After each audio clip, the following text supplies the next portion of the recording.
terror. You know if you've ever had the trank in your heroin. Yes, I have. The trank puts you straight to sleep. It's nothing like heroin and it destroys your body. El problema de la droga zombie no es aislado ni una moda. Según datos de la DEA, se incautaron dosis de esta sustancia en 48 de los 50 estados norteamericanos. Según el Centro para el Control y Prevención de Enfermedades, en 2022 murieron 100.000 personas por sobredosis en todo el país y 2/3 fueron a causa de la Trank Dope. Esos productos legítimos que se ven, adentro está el veneno. Aquí, una de las alertas para la Agencia de Administración y Control de Drogas es la posibilidad de que llegue a jóvenes y niños sin que ellos puedan reconocer el riesgo. It's not an overdose, and they need to educate themselves on it. Overdose implies that there's a safe dose. There is no safe dose of fentanyl. When they're out in Mexico in the middle of a pasture mixing it with a Bodor in a 5-gallon bucket, my son didn't buy fentanyl. He bought Xanax. It's no different than going to a bar and you're asking for a drink and, whatever drink you order, they give you something else. You didn't ask for that. It's poisoning. Entre 2020 y 2021, el consumo de droga zombie aumentó un 200% en Estados Unidos. Pero no solo se trata de números, también de cuerpos, de historias y de personas. It's hard to be positive. It's hard to see better for myself. It's hard to know what normal is, There is a normal life out there for you. You think so? Yeah, I know so. It's just not going to happen down here. Yeah, fuck no.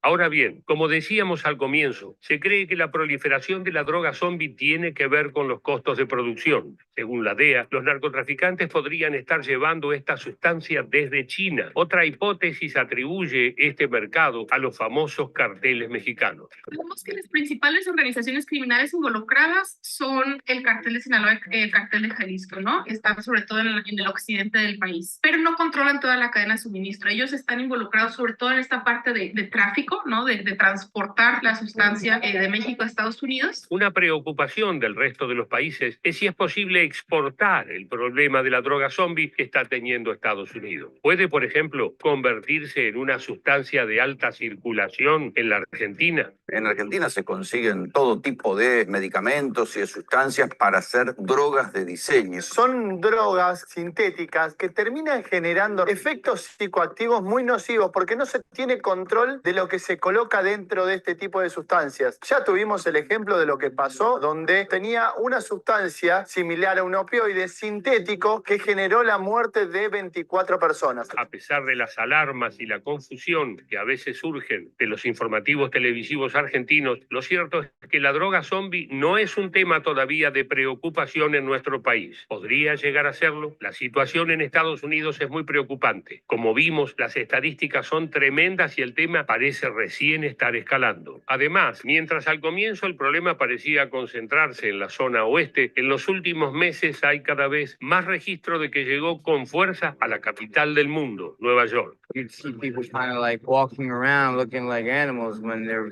knuckles are touching the ground. And you're like, what's going on? Everybody just started ¿Qué va a pasar? ¿Tiene solución un problema que además es un negocio rápido y fácil? ¿Cómo se enfrenta a una sustancia tan dañina y barata? La respuesta seguramente las tendremos con el paso del tiempo. Mientras tanto, ojo al piojo y salud. Si te gustó el informe, no lo dudes, suscríbete ya mismo a nuestro canal de... Bueno, chicos, eso era para abrir mientras hacía el tiempo.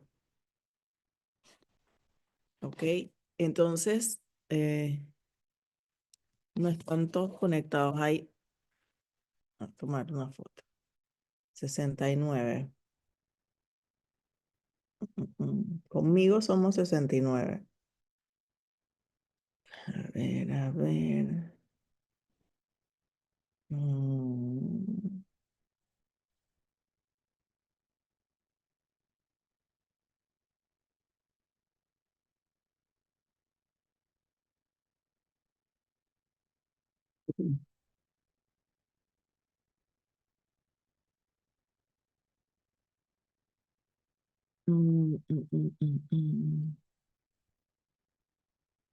¿Pueden prender un momentito sus cámaras?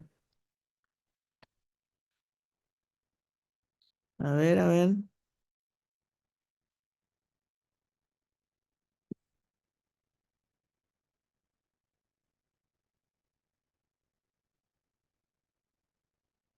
jóvenes, una cosa, vamos a tratar de no interrumpir, vamos a decir, podemos no interrumpir para ver si lo podemos terminar a tiempo y me preguntan, toman nota y me preguntan después, ok, para ver si adelantamos, porque si no, nos quedamos aquí hasta las 1500 y no es el plan. Así que, bueno, voy.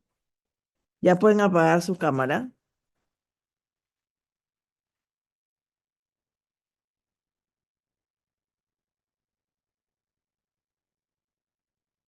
A ver.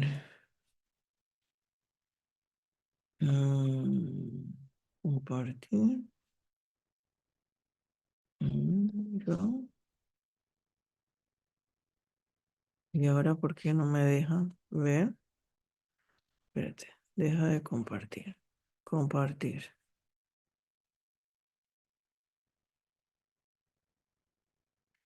Ahora sí. Espérate.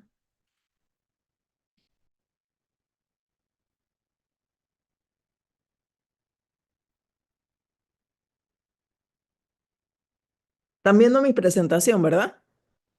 Sí, profe, sí se ve. Ok, bueno, en el día de hoy nosotros vamos a ver dos temas. Una es los antidepresivos y el otro es el tratamiento del desorden bipolar. Vamos a ver que la depresión es un problema de salud pública mundial que tiene una elevada tasa de discapacidad y esta patología va en aumento. Miren que nosotros no tenemos buenas estadísticas en Panamá, así que nos tenemos que servir de aquellas publicaciones o aquellos países que tienen mejor estadística.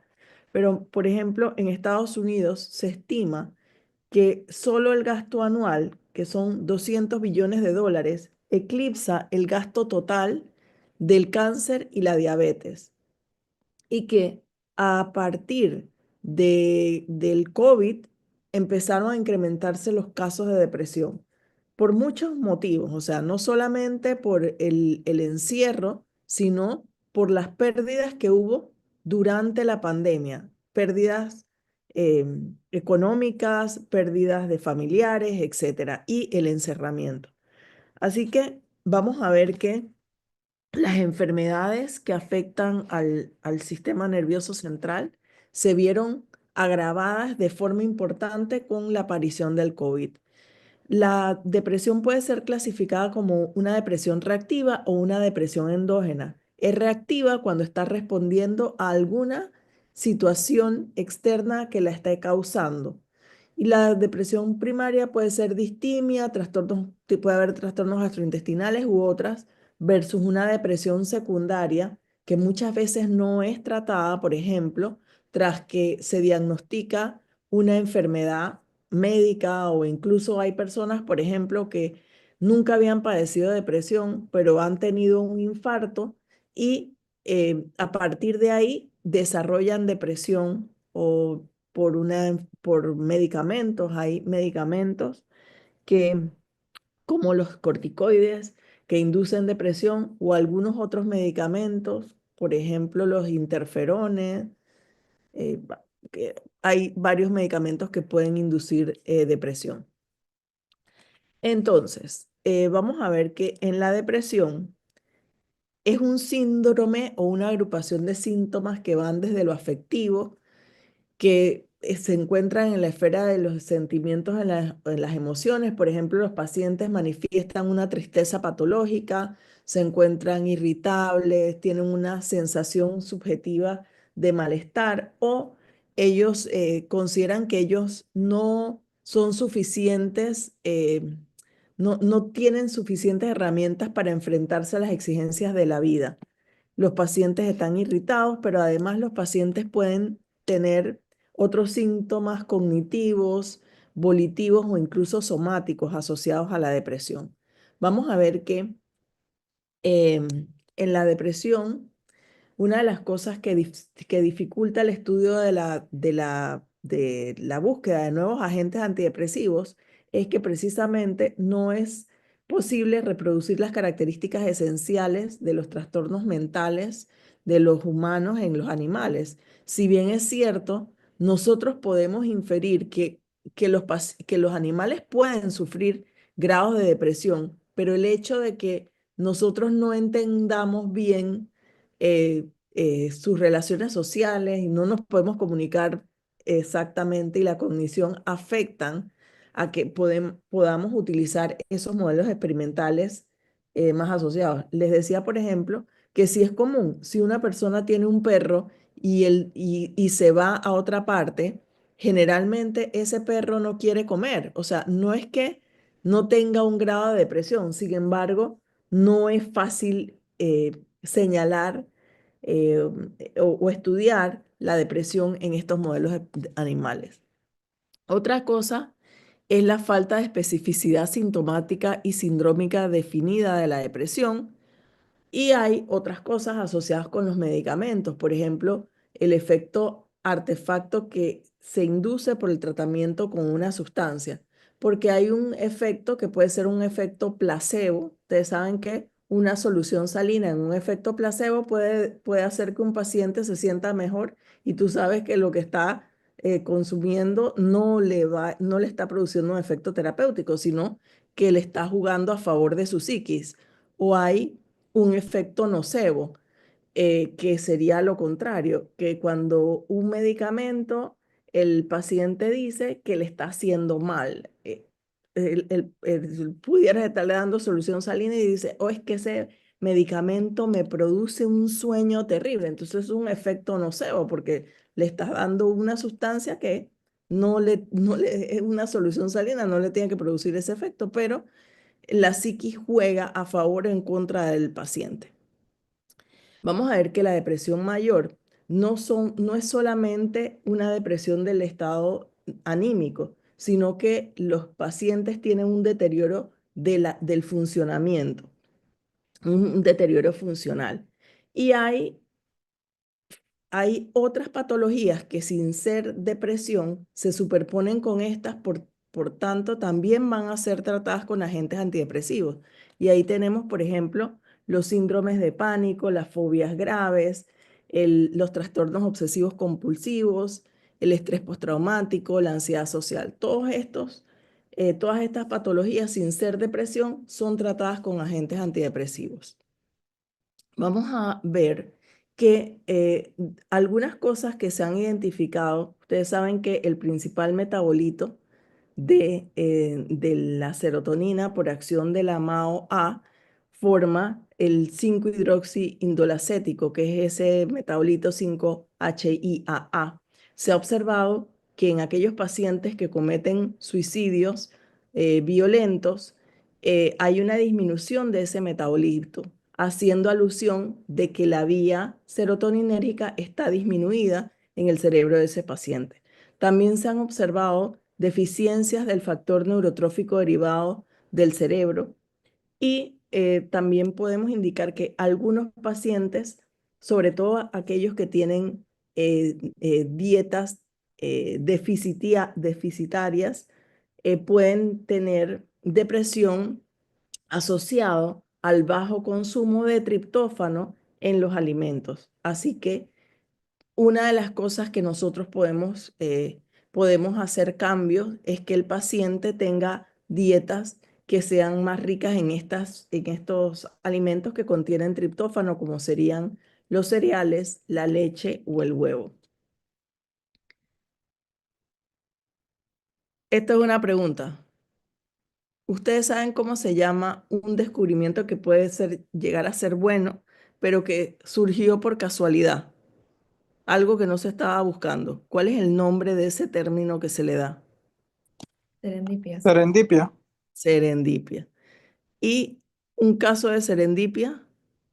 ¿Conocen alguno? La penicilina. Exacto. Ese es el caso de serendipia más frecuente. ¿Algún otro caso de serendipia que yo les haya mencionado? El modelo MPTP. El MPTP, sí. Digo, eso no es beneficioso, pero da pie para que se estudien algunas cosas. ¿Otro? ¿Algo con Parkinson?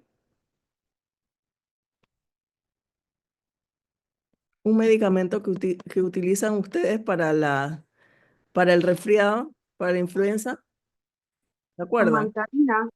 Amantadina, que tiene utilidad por pura serendipia en el tratamiento del Parkinson temprano, por casualidad. Así, bueno, eso. Bueno, en el caso del tratamiento de la depresión, vamos a ver que también hay cuestiones que tienen que ver con esa serendipia. Una de las cosas que primeramente se observó es que la reserpina, que se acuerdan que depleta los depósitos de monoamina y fue el fármaco que se empezó a utilizar como agente antihipertensivo, al depletar no solamente la norepinefrina, sino que depletaba todas las monoaminas. Y estos pacientes, si bien es cierto, se les controlaba la hipertensión, a largo plazo desarrollaban depresión como efecto adverso. Entonces se empieza a pensar que la depresión tiene que ver con una modulación de las monoaminas. Más adelante, cuando surge la isoniazida es uno de los principales antimicobacterianos que se utiliza en el tratamiento de la tuberculosis. Se señaló que cuando se empezó a utilizar este medicamento había pacientes que estaban postrados en cama con una condición clínica muy delicada y llamó la atención de que esos pacientes, a pesar de que su condición clínica no había mejorado, estaban contentos. Entonces eso era una cosa muy rara porque esas personas estaban encamadas en condiciones críticas. Y se observó entonces que la isoniazida inhibe a la MAO, por tanto está incrementando la transmisión monoaminérgica. Y en general, los antidepresivos actuales, todos aumentan las monoaminas en el sistema nervioso central. Ustedes han visto que en el laboratorio nosotros usamos un inhibidor de la recaptura de serotonina, que ¿cuál fue el grupo que lo usó? Fluoxetina. Ajá. Y utilizamos un agente que es un inhibidor no selectivo de la recaptura de norepinefrina serotonina. ¿Cuál fue el que usamos? Imipramina. Imipramina. Entonces, existen pues una hipótesis que trata de explicar por qué ocurre la depresión, que es la hipótesis monoaminérgica, que fue la primera.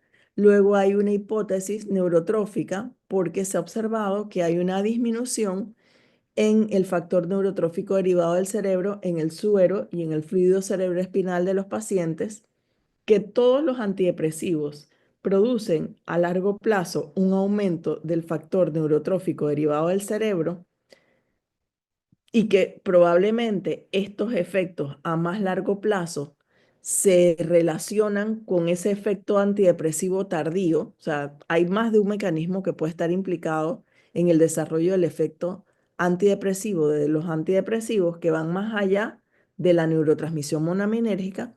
También se ha observado, por ejemplo, que cuando hay estrés y dolor, disminuye el factor neurotrófico derivado del cerebro y que se produce atrofia de áreas que están reconocidamente afectadas en el cerebro de estos pacientes, como el hipocampo, la corteza frontal orbital media y el cíngulo anterior.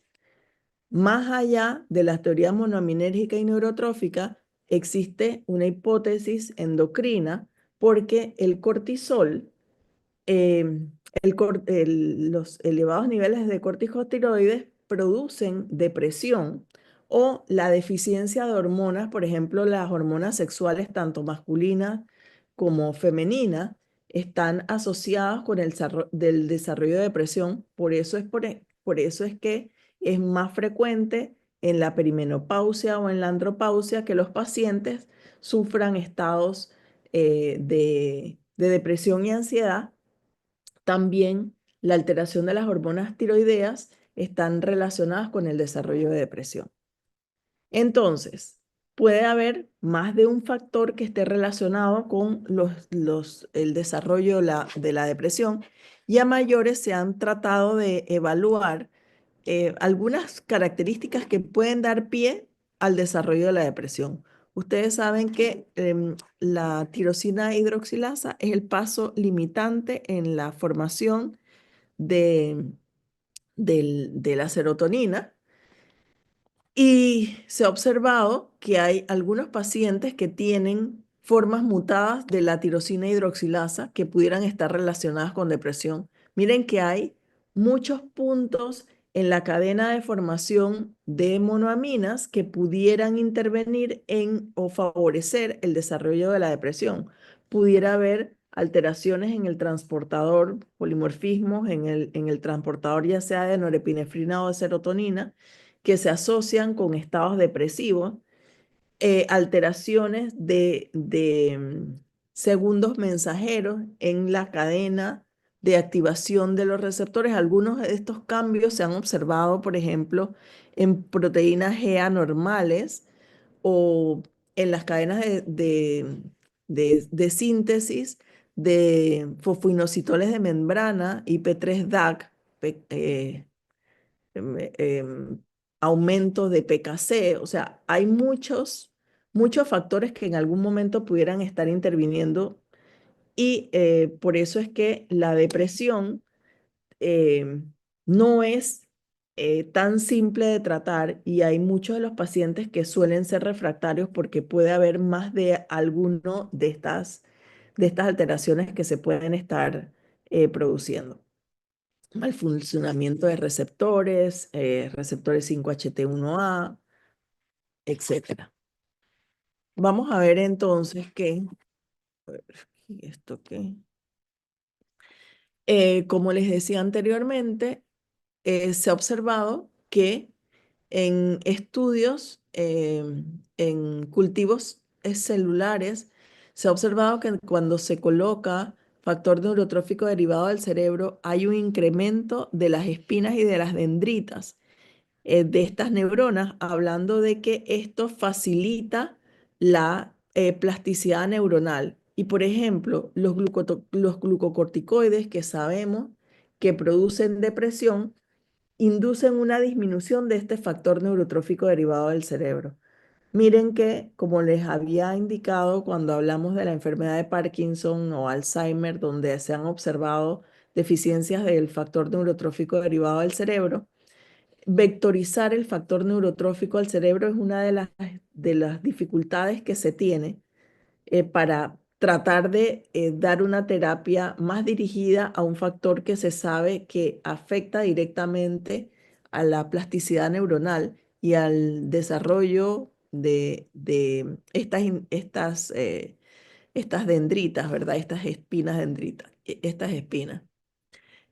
Vamos a ver también que, como les decía, ante el dolor o el estrés, hay un incremento en los niveles de cortisol que inciden en el desarrollo entonces de, por ejemplo, alteraciones en el tamaño del cerebro o reducción del factor neurotrófico derivado del cerebro y la disminución de la plasticidad neuronal que se aprecia en estos casos, ¿no?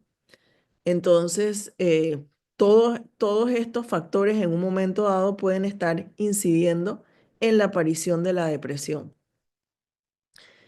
A partir de la década de los 50, se origina el primero de los agentes antidepresivos, que es un agente antidepresivo tricíclico, que es la imipramina.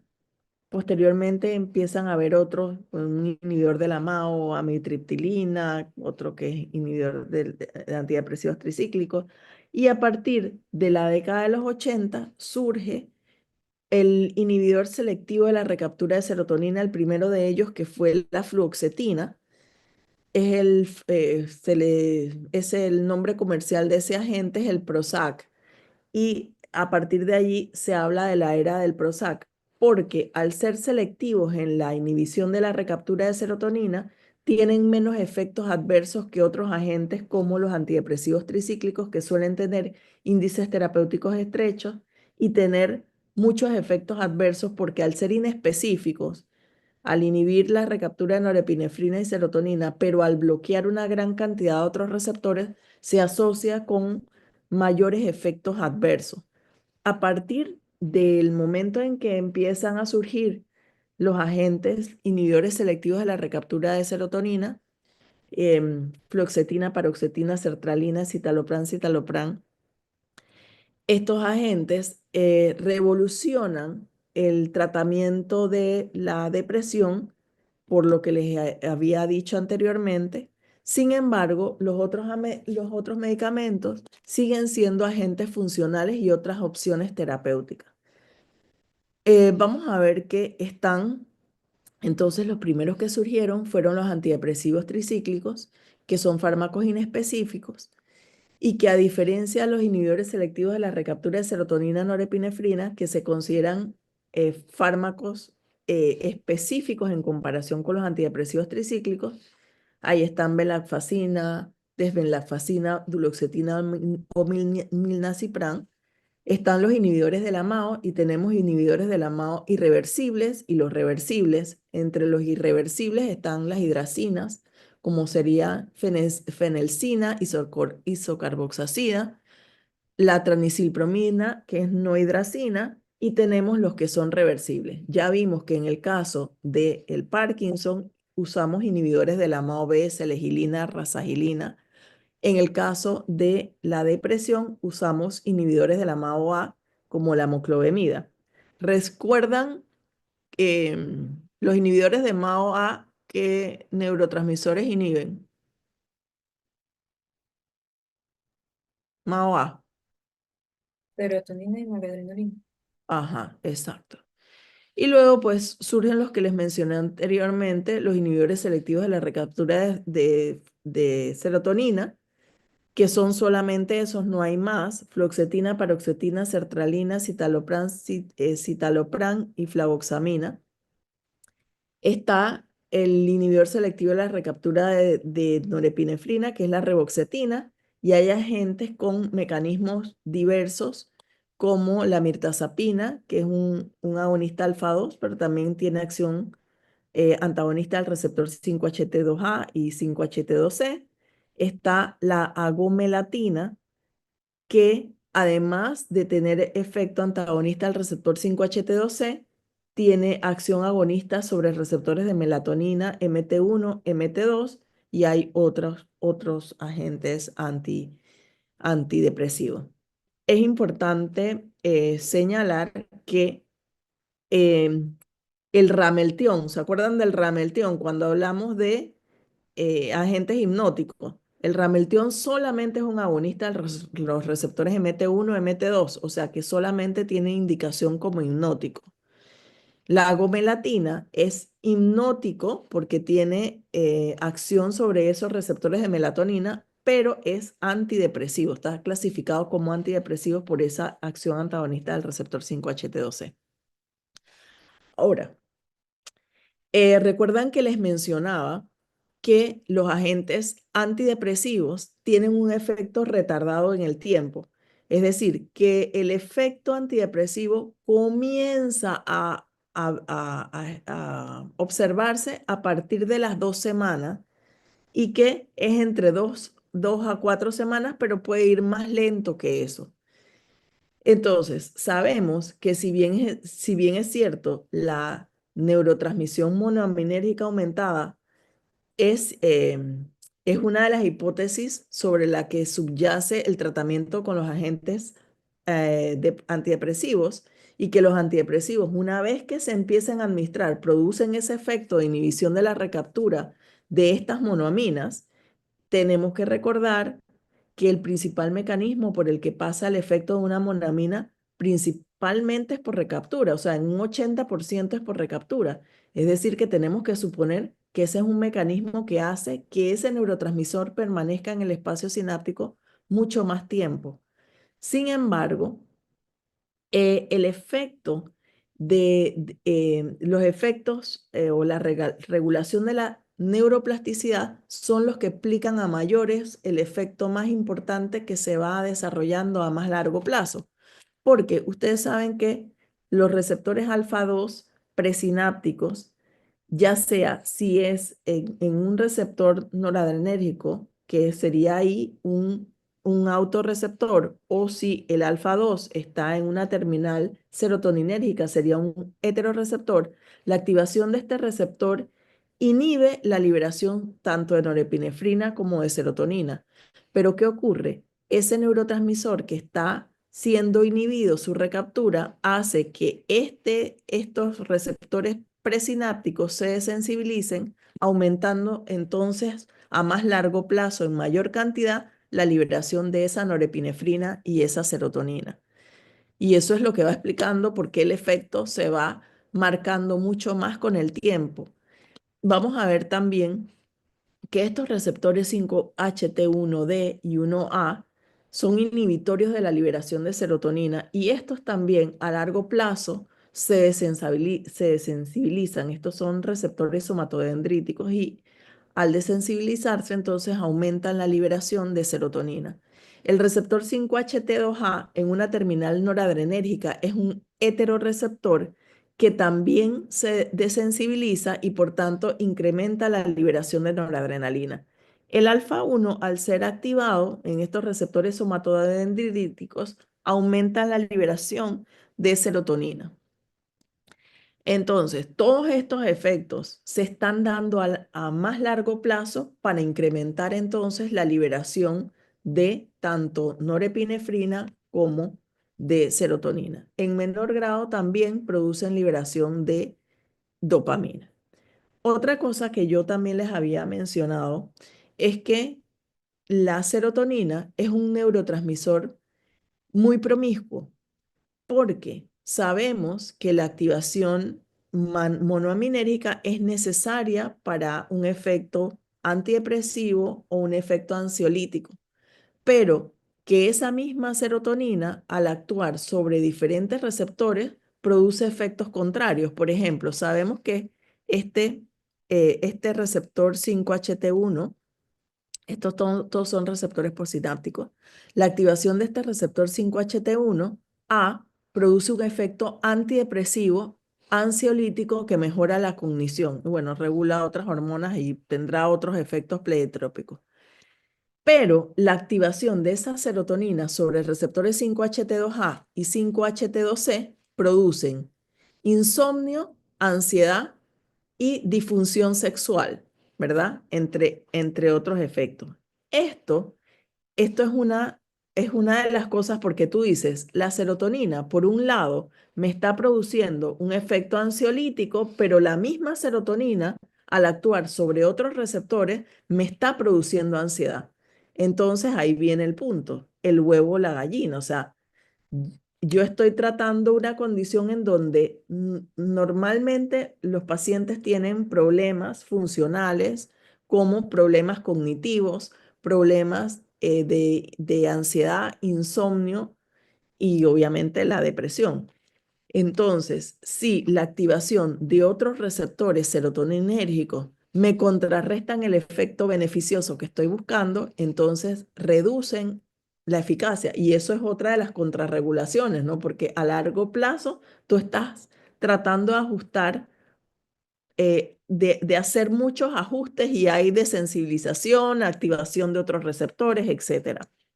Entonces, es importante siempre contar que la activación de estos receptores 5-HT2A posináptico o 5-HT2C posináptico también producen disfunción sexual. Y esto es algo que también puede agravar el problema de depresión, porque puede un paciente decirte, bueno, es que yo antes no tenía problemas, o sea, tenía mi problema de depresión, pero mis relaciones sexuales estaban bien, pero la disfunción sexual es algo que puede incidir negativamente en la enfermedad. Seguimos. Entonces, bueno, ya vimos que hay antidepresivos tricíclicos, que son los primeros que se empiezan a utilizar. Ninguno de ellos se ha dejado de utilizar, o sea, los antidepresivos tricíclicos siguen siendo funcionales, sobre todo cuando los inhibidores selectivos de la recaptura de serotonina, norepinefrina o los inhibidores selectivos de la recaptura de serotonina no son funcionales. Se ha observado que los antidepresivos tricíclicos lo siguen siendo. porque hay muchos pacientes que son refractarios a tratamiento con agentes antidepresivos. El manejo es un manejo a largo plazo con ajustes graduales. Les mencionaba anteriormente que cualquiera de los fármacos del sistema nervioso central nunca se comienza con la dosis máxima, sino que se comienza con las dosis más bajas y se van haciendo aumentos graduales. Y que se ha observado que cuando se da medicamentos con psicoterapia, el efecto es más ventajoso que si se da cualquiera de ellos por independiente. Entonces, estos agentes son son antidepresivos tricíclicos y los antidepresivos tricíclicos tienen inhibición de la recaptura de serotonina, norepinefrina principalmente, ese es el mecanismo más marcado, aunque pueden tener cierta acción sobre otros receptores, por ejemplo, el transportador de dopamina. Bueno, aquí está. Cuando ustedes ven el número más pequeño, significa que hay mayor afinidad por ese transportador en comparación con números números mayores. Mientras más pequeño sea, mayor afinidad tiene para inhibir el transporte de esa neurotransmisor, que en este caso es norepinefrina, en este caso serotonina. Y si bien es cierto, estos inhibidores selectivos de la recaptura, no selectivos de la recaptura de norepinefrina y serotonina, tienen mayor acción inhibiendo esos dos neurotransmisores. Puede ser que tengan, por ejemplo, la desipramina, tiene más acción NET que CERT, o sea, tiene más inhibición de la recaptura de norepinefrina que CERT, mientras que imipramina tiene al revés, tiene más acción sobre CERT que sobre NET. Pero se clasifican como antidepresivos tricíclicos precisamente porque tienen esta estructura de 3 ciclos, ¿verdad? Entonces, los antidepresivos tricíclicos son inespecíficos porque bloquean otros receptores, bloquean receptores de histamina, muscarínicos, alfa, y eso se relaciona con los efectos adversos que producen. También los antidepresivos tricíclicos tienen un índice terapéutico estrecho y eso limita, es uno de los inconvenientes, porque cuando uno ve cuáles son los fármacos en donde los pacientes llegan con sobredosis, muchos pacientes con trastornos psiquiátricos tienen un riesgo incrementado, se dice que es 7 veces más el riesgo de suicidio que en otras patologías. Entonces, se observa que los antidepresivos tricíclicos son de los fármacos que principalmente se relacionan con sobredosis en intentos de suicidio. Es importante recordar que los antidepresivos tricíclicos producen un cuadro antimuscarínico o anticolinérgico, pues. Y este cuadro, uno se tiene que acordar la mnemotecnia porque así van a llegar los pacientes. Y la mnemotecnia dice, ¿alguno se sabe cuál es el síndrome anticolinérgico, la mnemotecnia? ¿Se acuerda?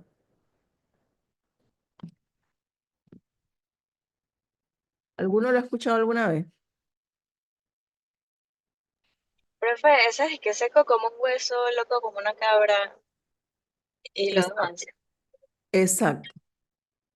Eso sería caliente como una papa, loco como una cabra, ciego como un murciélago.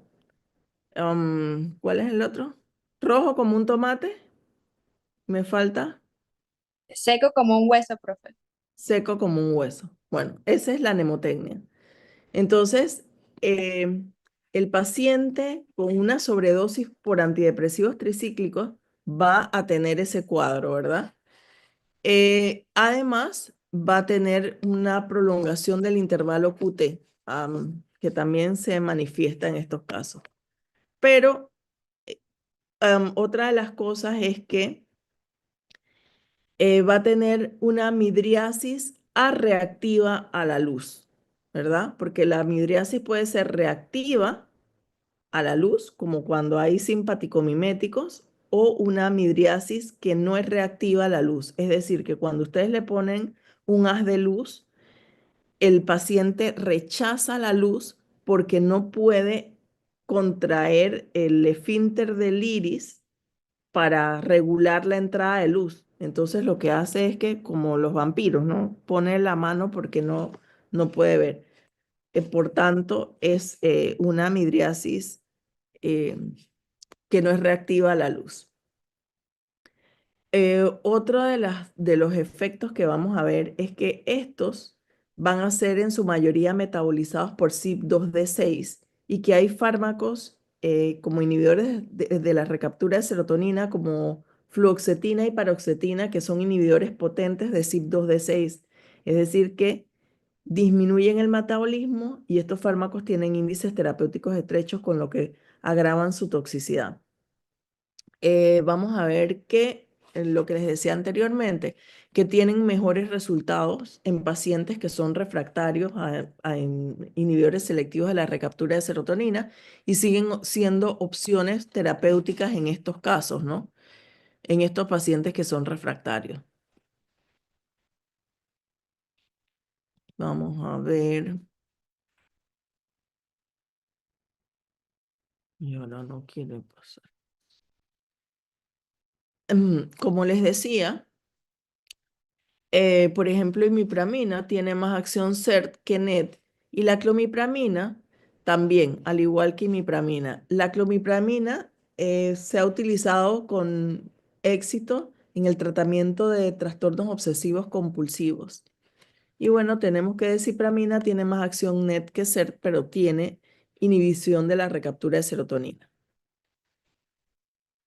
Luego vamos a ver que estos medicamentos pueden tener metabolitos activos de vidas más largas que el fármaco original. Por ejemplo, lo que se puede apreciar en cualquiera de ellos que se han identificado esos metabolitos activos, amitriptilina, clomipramina, cuyo metabolito es de más larga duración de acción y que interviene obviamente en el efecto terapéutico, puesto que estos metabolitos son activos.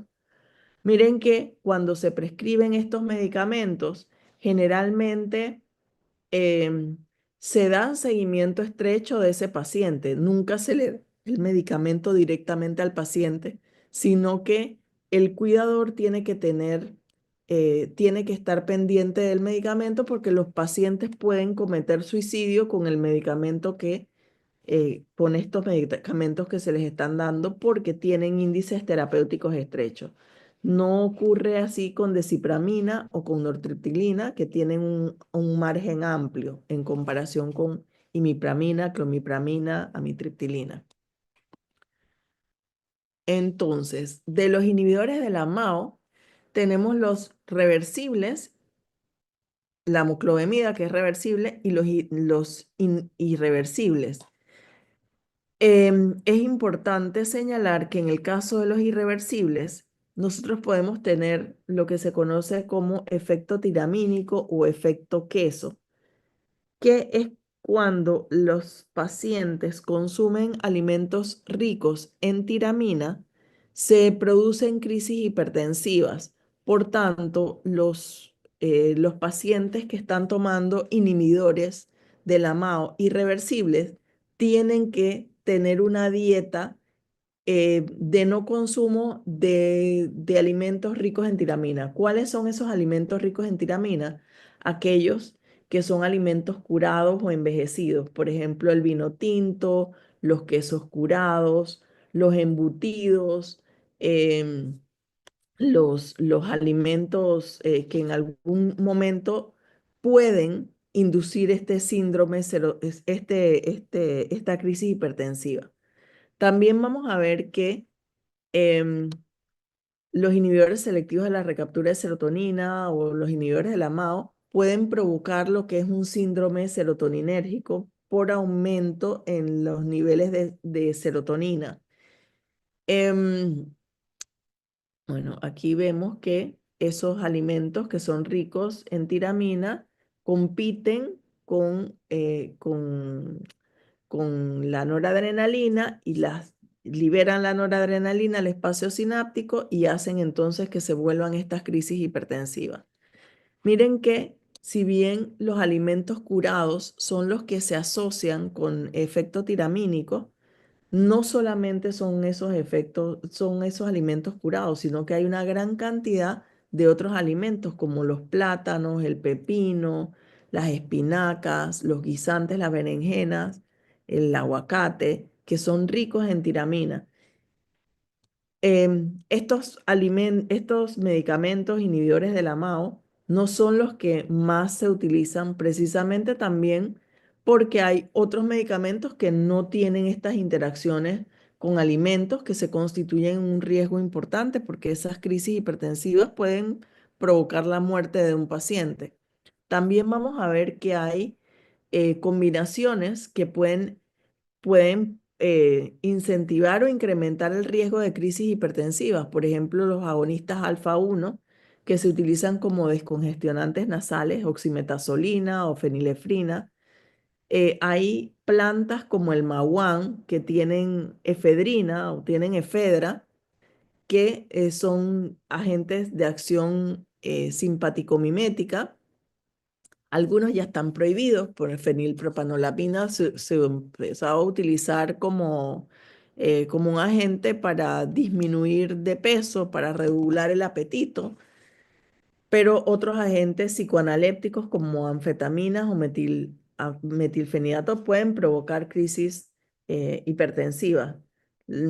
Otros efectos, otros que pueden provocar estos efectos pudieran ser agentes inhibidores de la recaptura de norepinefrina de serotonina, el tramadol, que también tiene un efecto inhibidor de serotonina, norepinefrina, etc.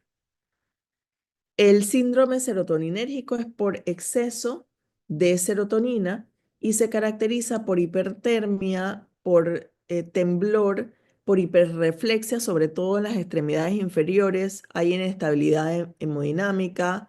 Tenemos un paciente que tiene diaforesis, midriasis, está agitado, tiene ruidos intestinales aumentados. Son características que tiene este paciente. El estado de conciencia también es alterado en estos pacientes. Y esto, pues, cada vez se observan más pacientes que pueden tener un síndrome serotoninérgico porque se están utilizando más agentes que incrementan niveles de serotonina. Bueno, esto es lo mismo que estábamos explicando hace un ratillo. Y lo que hay es que eliminar la sustancia que está causando este síndrome serotoninérgico o que lo pueda estar potenciando, puesto que hay, por ejemplo, alimentos, bueno, alimentos no, hay plantas, por ejemplo, la hierba de San Juan, San John's wort, que es una planta. Ustedes pueden ir, por ejemplo, a una farmacia y pueden encontrar que hay hierba de San Juan, se llama en español hierba de San Juan o San John's wort. Es una planta que se ha demostrado que tiene un efecto inhibidor selectivo de la recaptura de serotonina. Hay estudios que señalan que es un inhibidor selectivo de la recaptura de serotonina. Y ustedes saben que hay personas, por ejemplo, que creen que las plantas, como son naturales, no causan efecto. Se han descrito casos de pacientes que ya no estaban tomando un agente antidepresivo. Por ejemplo, la fluoxetina tiene un metabolito que es 3 veces más activo que el fármaco original, que tiene una vida media. Y hay pacientes que han dejado hace un mes de tomar fluoxetina y comenzaron a tomar hierba de San Juan como una opción eh, de una planta, pues de una sustancia algo natural que teóricamente decían ellos que no le iba a causar daño, y se han observado síndromes serotoninérgicos de esa forma. Entonces, cuando le han preguntado al paciente, no ha sido fácil identificar cuál es la razón, porque el paciente dice que usted está tomando algún medicamento. Claro, no está tomando ningún medicamento.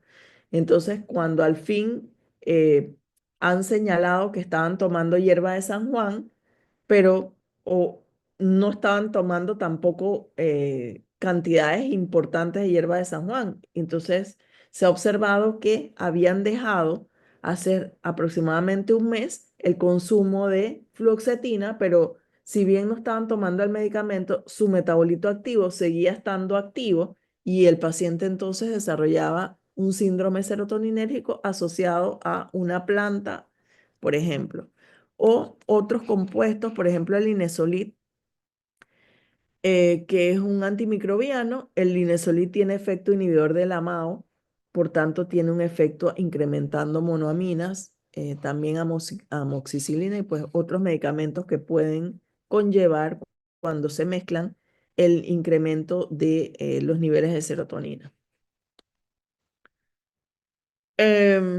Seguimos entonces con los inhibidores selectivos de la recaptura de serotonina. Ya vimos que fluoxetina es el prototipo y de ahí tenemos otros agentes, citalopram, fluvoxamina, paroxetina.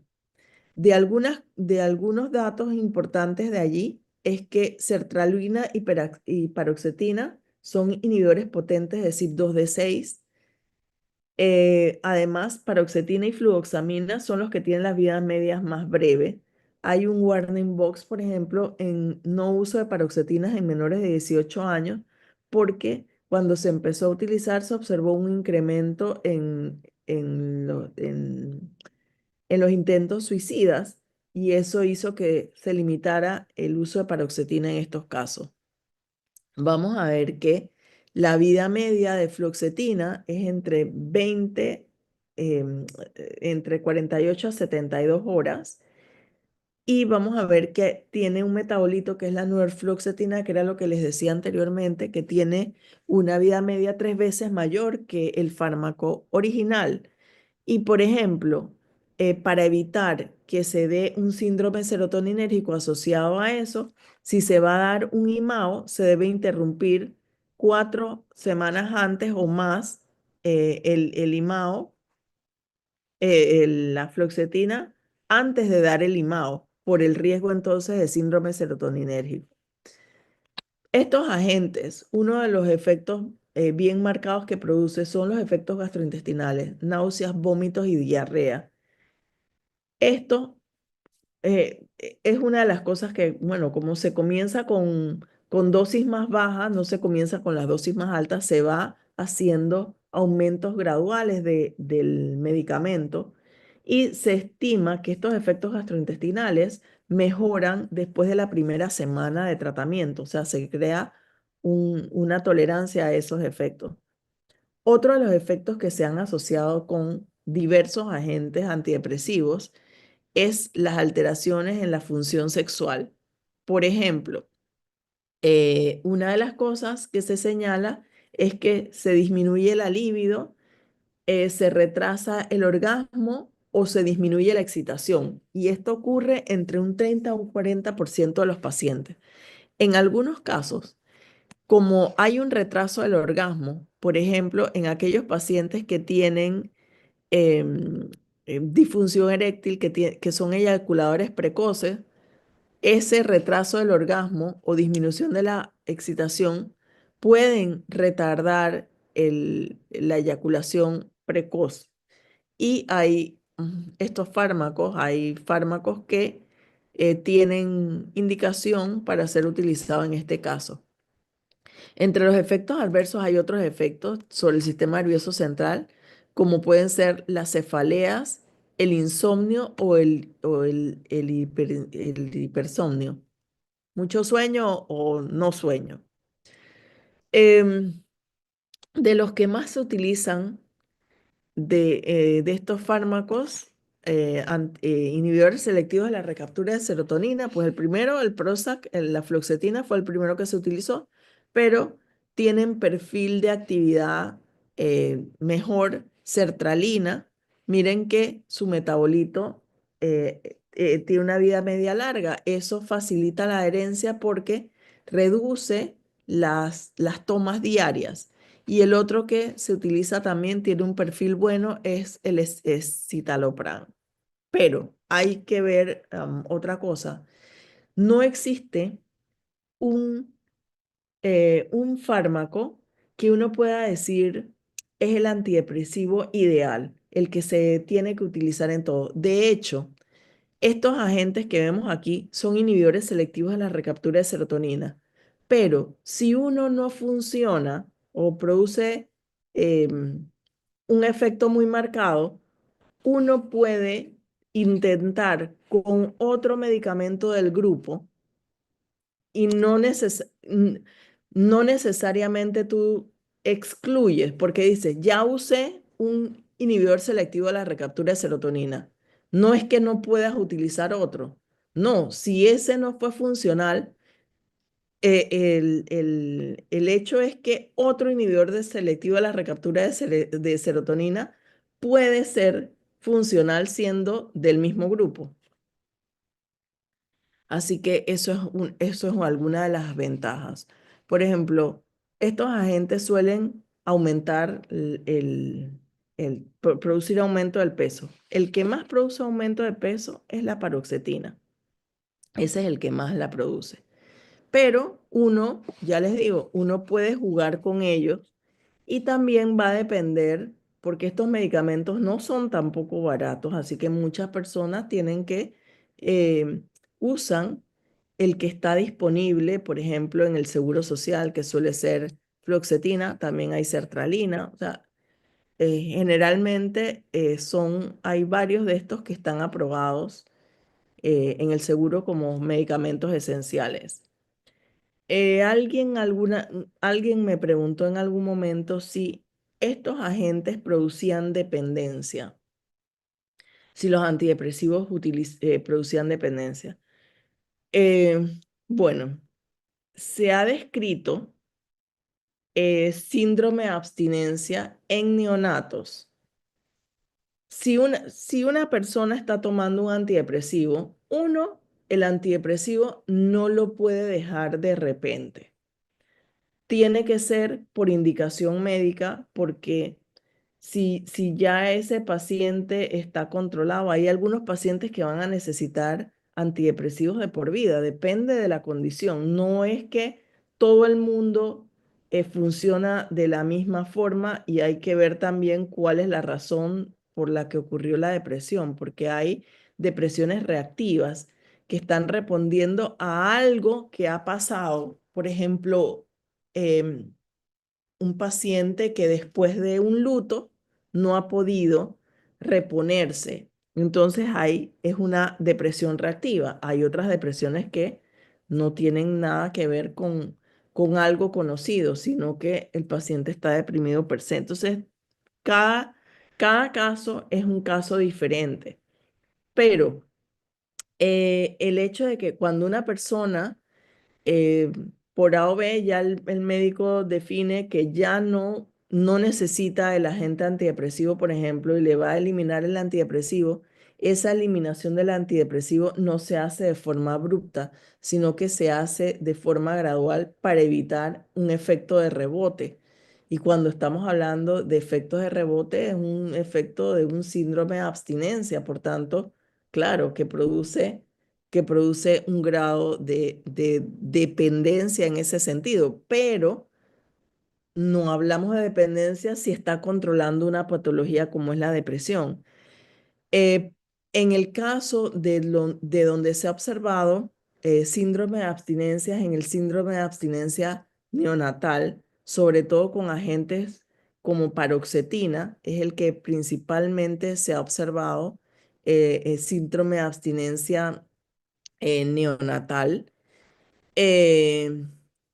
Y con los antidepresivos tricíclicos también se ha observado un síndrome de abstinencia neonatal, porque obviamente es la madre la que lo necesita, o sea, por el estado de depresión, pero si la mujer está embarazada, obviamente que en esos casos se puede producir este síndrome de abstinencia. Y ese síndrome de abstinencia neonatal se manifiesta con convulsiones. Se habla de que ese efecto probablemente tiene que ver con el bloqueo de receptores muscarínicos. em, Más que todo, y se produce principalmente con paroxetina. La depresión en niños y adolescentes puede variar un tanto y no ser tan, por ejemplo, podemos ver que un niño deprimido no tenga síntomas, pues puede estar melancólico, etcétera, pero se puede ver en cambios en la funcionalidad. Por ejemplo, la persona estudiaba y ya no está estudiando, está apático, está agresivo, está irritable. Entonces, no necesariamente las manifestaciones van a ser exactamente como un adulto. Se retrae, no habla, pero puede estar agresivo, deja de estudiar, está poco importa, está el rebelde. Existen agentes como el bupropión, que es un agente acíclico, que él tiene dos metabolitos activos con vidas medias más largas que el fármaco original.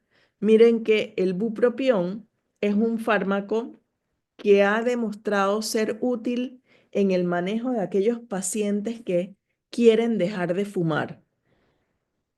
No está bien descrito el mecanismo. Se dice que inhibe la recaptura y liberación de noradrenalina y dopamina.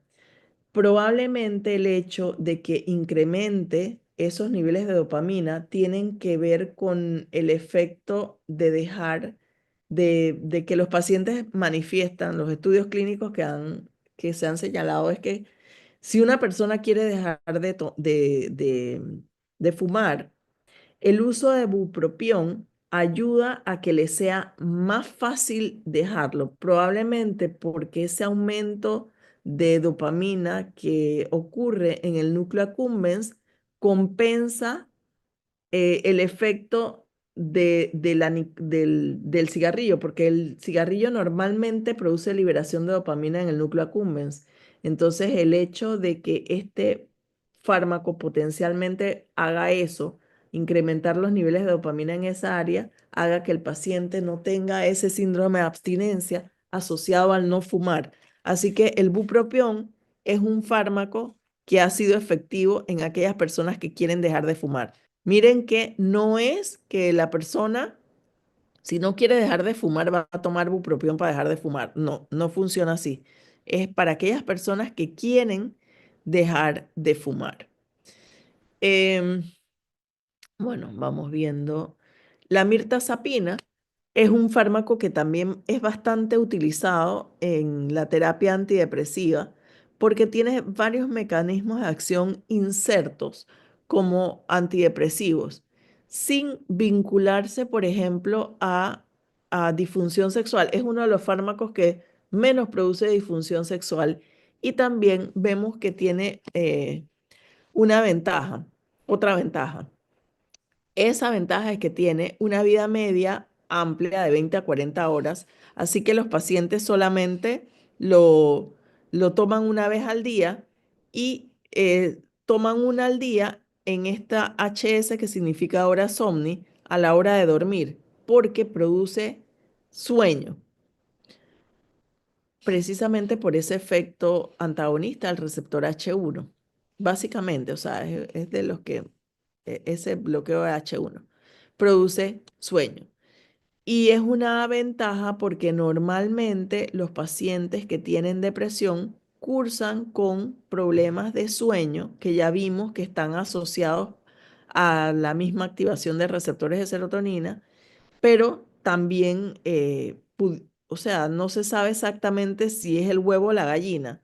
Si la depresión, si la falta de sueño induce a la depresión o la depresión en la falta de sueño, bueno, no se sabe exactamente, pero se sabe que cuando se corrige los problemas de sueño y de ansiedad más prontamente, se corrige entonces la depresión. Así que un factor que incide en la mejoría es que el paciente pueda dormir mejor. Esta mirtazapina tiene acción antagonista del receptor 5-HT2C,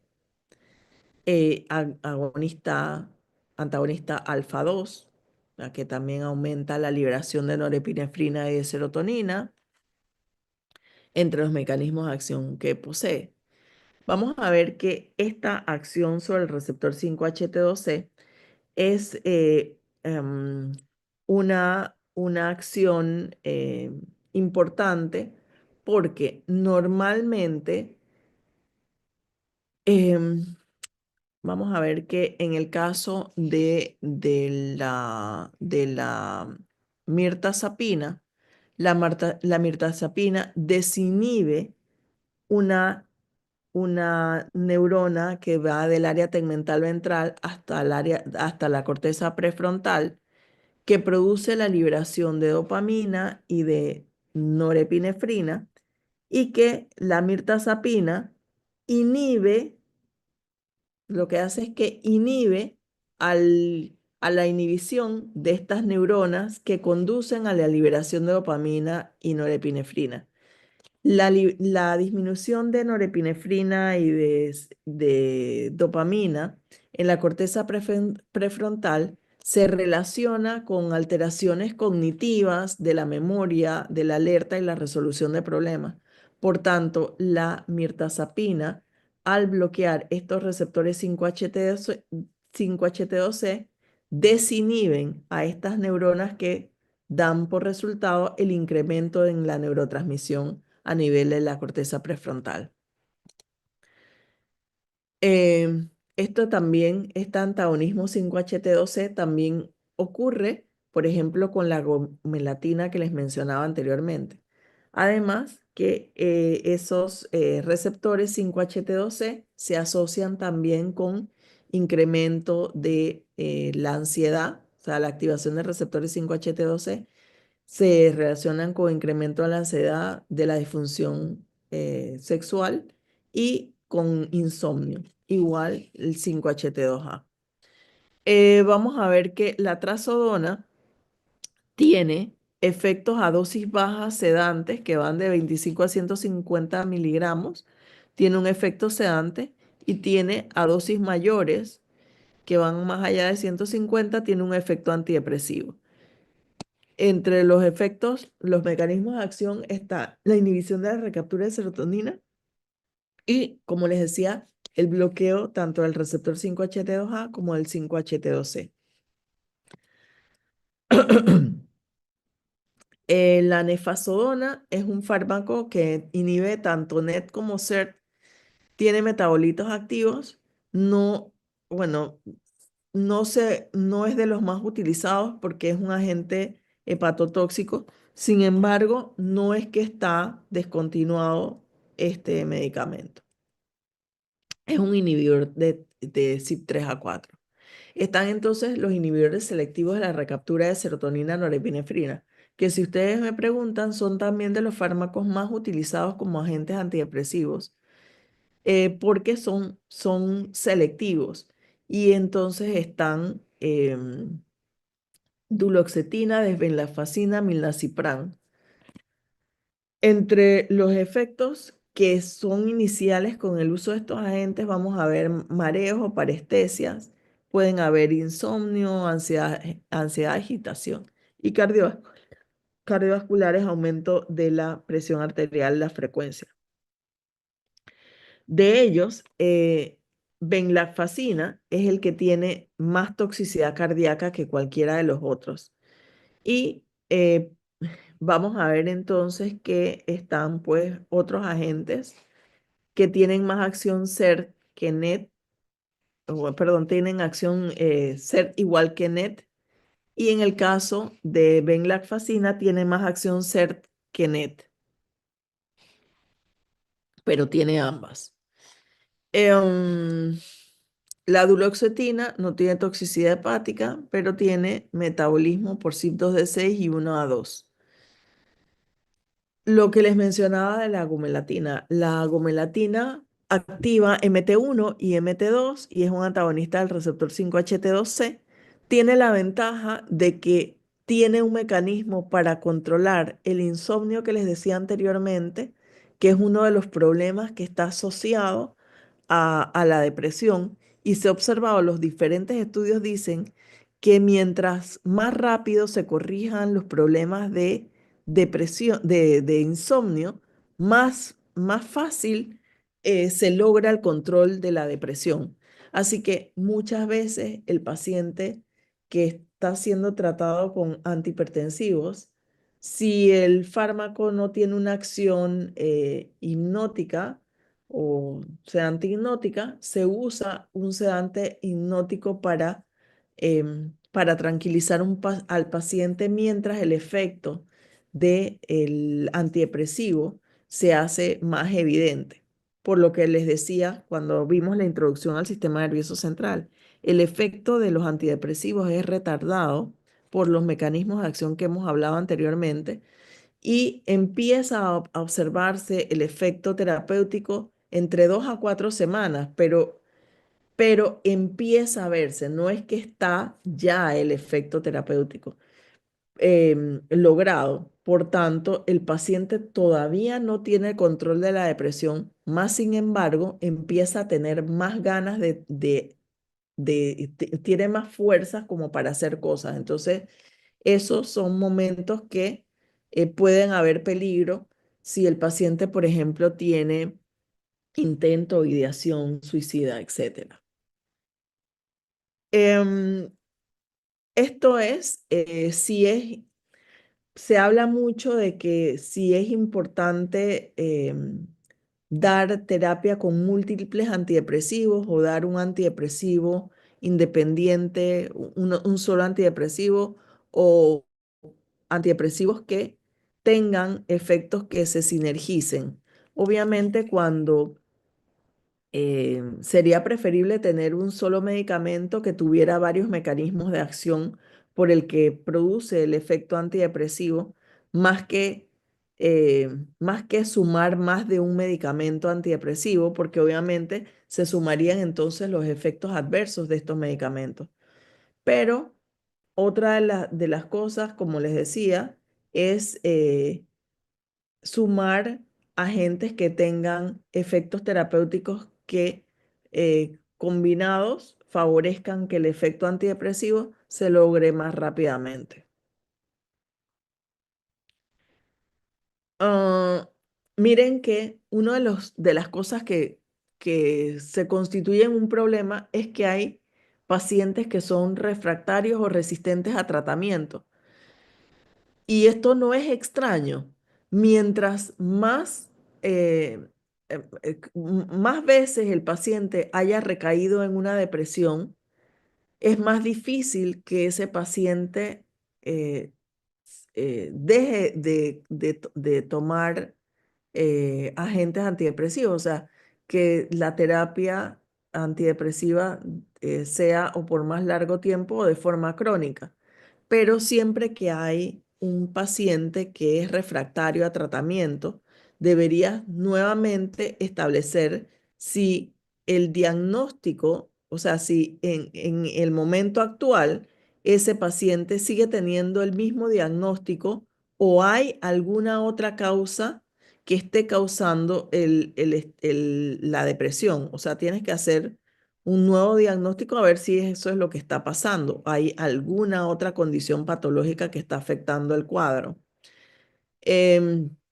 Hay que ver también si hay adherencia del paciente al tratamiento o si el paciente no está tomando alguna droga de abuso que esté causando el efecto. O sea, tienes que observar o evaluar qué es lo que está pasando con el paciente. Si el paciente no está adherido al tratamiento, porque hay muchos pacientes que cuando se sienten bien dejan de tomar el medicamento sin consulta o sin nada. Entonces, cuando empiezan a sentirse mal, empiezan nuevamente a tomar el tratamiento con el antidepresivo. Pero acuérdense que el efecto del antidepresivo no es inmediato, es a largo plazo.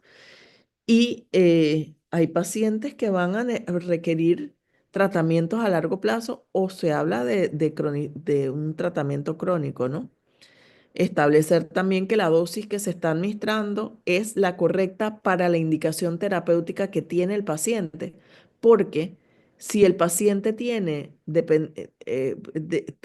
tiene desorden bipolar, perdón, tiene trastorno obsesivo compulsivo o estrés postraumático, no necesariamente la dosis va a ser igual a la que tenga en depresión. Entonces hay que observar qué es la condición que tiene el paciente y establecer la dosis para la condición que tiene el paciente, que puede variar de un mismo medicamento para eh, patologías distintas. Está la quetiapina, que bueno, esta es la mirtazapina. Ya vimos la mirtazapina, ya dijimos que tiene inhibidor selectivo de 5-HT. Recordar que la quetiapina tiene actividad hipnótica, antidepresiva y antipsicótica, pero recordar que si un paciente no es psicótico, no tiene psicosis, no dar un antipsicótico, porque los efectos adversos, sobre todo los síndromes neurológicos que producen los antipsicóticos, son muy marcados en comparación con otros antidepresivos que no sean antipsicóticos.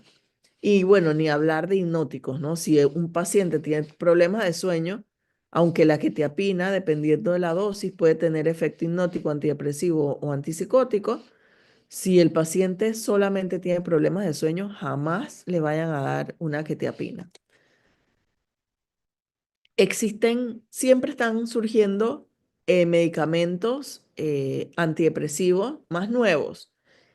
Estos medicamentos, no, al ser más nuevos, se sabe menos de ellos, pero por ejemplo, en el caso de la vortioxetina, es un medicamento que se menciona que tiene más de un mecanismo por el que produce el efecto terapéutico. Es un inhibidor de la recaptura de serotonina, pero vamos a ver que tiene un efecto agonista del receptor 5-HT1A, tiene una acción agonista parcial del 5-HT1B y del 5-HT1D, y se habla que el efecto antagonista de este receptor 5-HT7 tiene un efecto mejorando la cognición, tiene un efecto mejorando el sueño y es uno de los receptores más recientes que se ha identificado que el bloqueo del receptor 5-HT7 tiene un efecto antidepresivo que antes no se reconocía. Este es un medicamento más nuevo. Cuando esos medicamentos son más nuevos, obviamente son bastante más caros, porque esos medicamentos siguen teniendo patente de laboratorio que los diseñó, y cuando los están sacando nuevos, es porque ofrecen algunas ventajas que no tienen los anteriores. Sin embargo, al ser nuevos, pueden también haber efectos o interacciones que no se reconozcan, ¿no? Así que siempre que sale un medicamento nuevo, hay que estar pendiente de qué otros efectos pueden darse. La flibanserina es lo que le denominaban la Viagra femenina, que a diferencia de la Viagra masculina, que es un inhibidor de fosfodiesterasa 4, este es un agente que produce sus efectos por mecanismos centrales, en donde se aumenta los niveles de dopamina y de norepinefrina, porque inhibe la recaptura, disminuye disminuye la serotonina y la inhibición sexual. Miren que en el caso de flibanserina, que se empezó a conocer como la Viagra femenina, el efecto es como los antidepresivos, un efecto demorado en tiempo. Los estudios indican que la flibanserina, que se diseñó para mujeres que tenían problemas de, mm, de frigidez, no ha demostrado la eficacia que que se pretendía, así como sí la ha tenido la Viagra.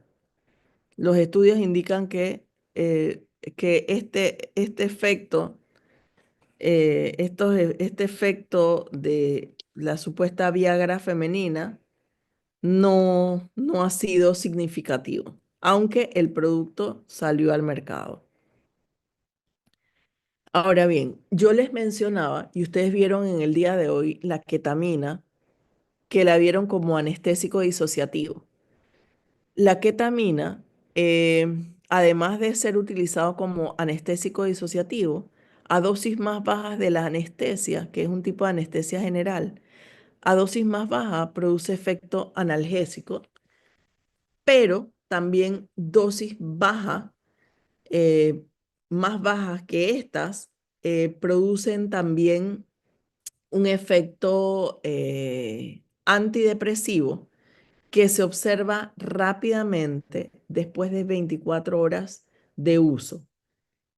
Está la ketamina de administración intravenosa, y este agente que es un isómero S de la ketamina que se llama esketamina, que se utiliza para administración intranasal bajo supervisión médica, y vamos a ver algunos esquemas.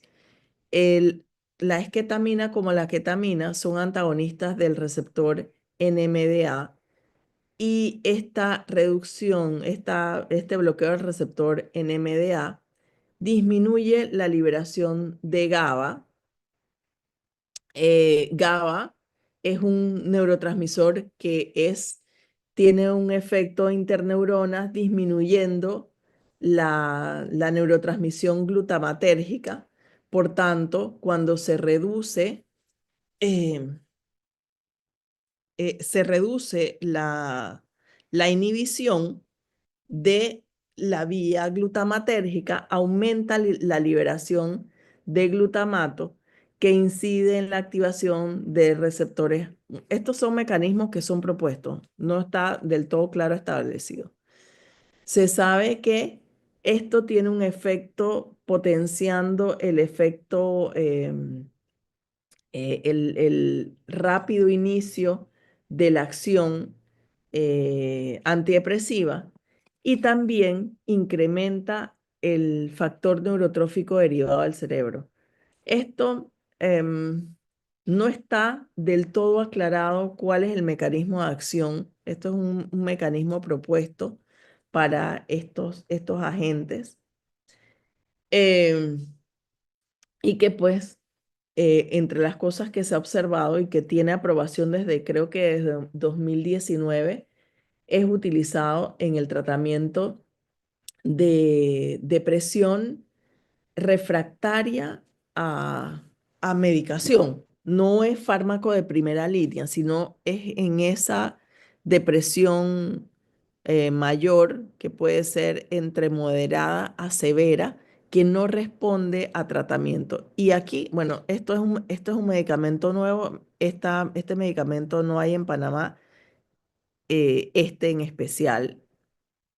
Esketamina no hay. A la ketamina sí hay, obviamente, pero esketamina no.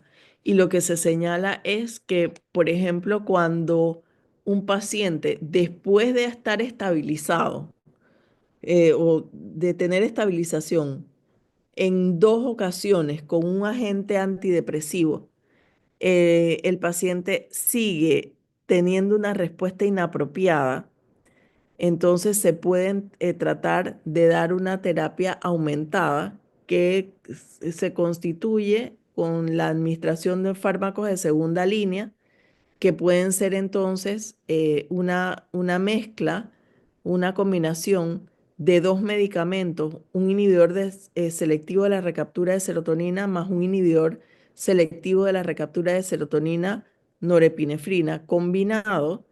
Y si este medicamento no es efectivo, entonces se puede intentar en una tercera línea administrar estos 2 medicamentos junto con la administración intranasal de la esketamina.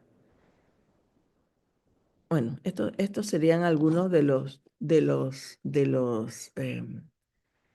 lo nuevo en relación a esto. Y se ha observado que la respuesta es rápida en 48 horas en esos pacientes que son refractarios. Miren que siempre va a haber algunas precauciones, va a haber precauciones. La ketamina, habíamos hablado en el grupo que estaba haciendo diferencia entre depresores del sistema nervioso central, entre los efectos de la ketamina, es que es el único anestésico general que produce aumento invariable de presión arterial, frecuencia cardíaca y gasto cardíaco. Y como tal, en un paciente que tenga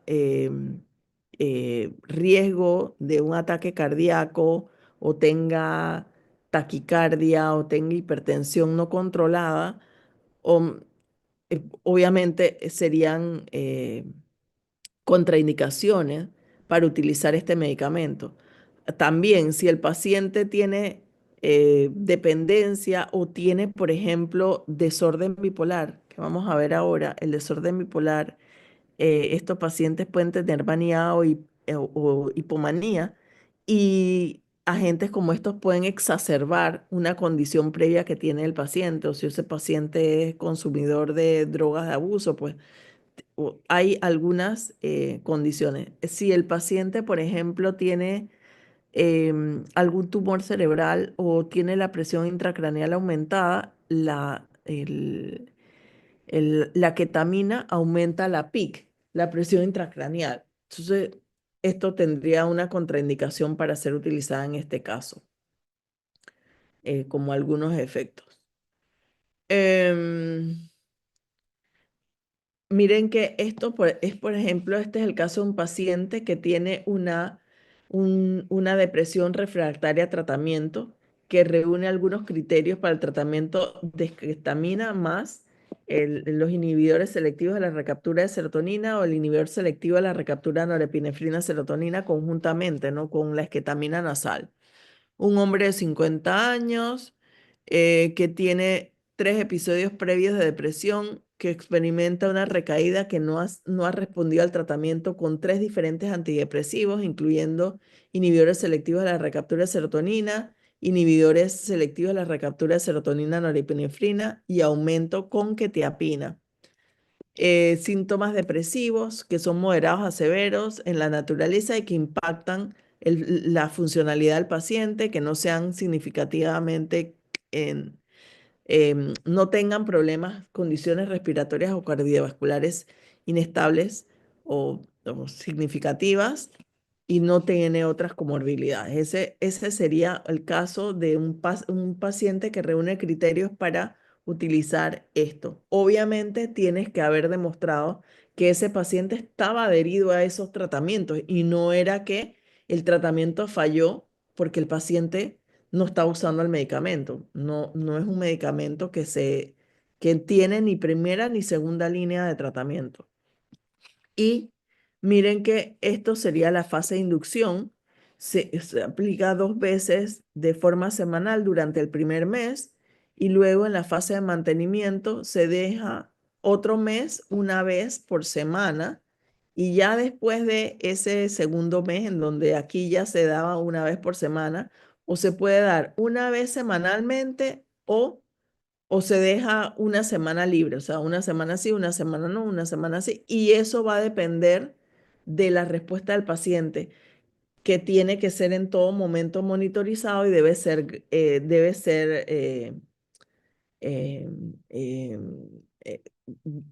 ajustado de acuerdo a las características del paciente.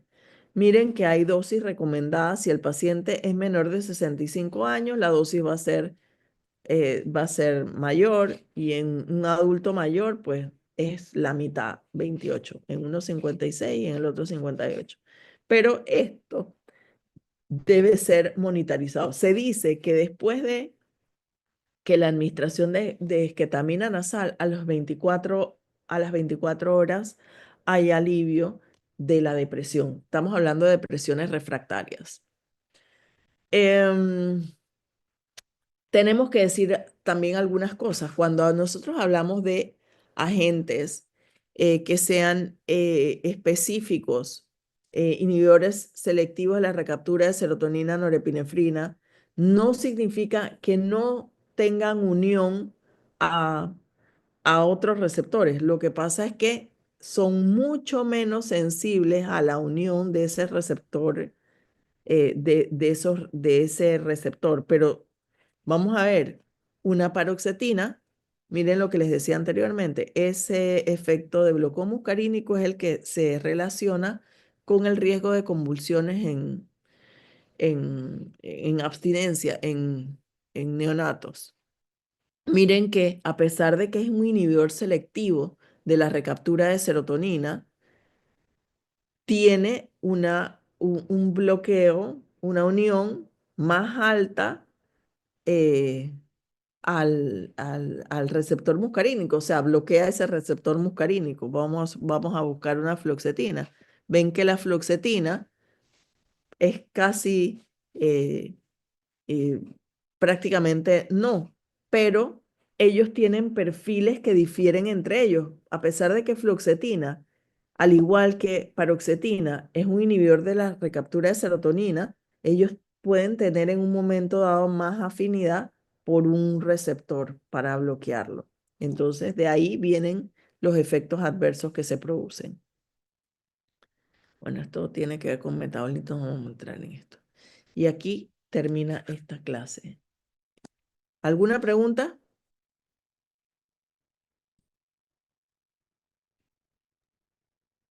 La esketamina es nueva, muy Eh, nueva. 2019. 2019 aproximadamente.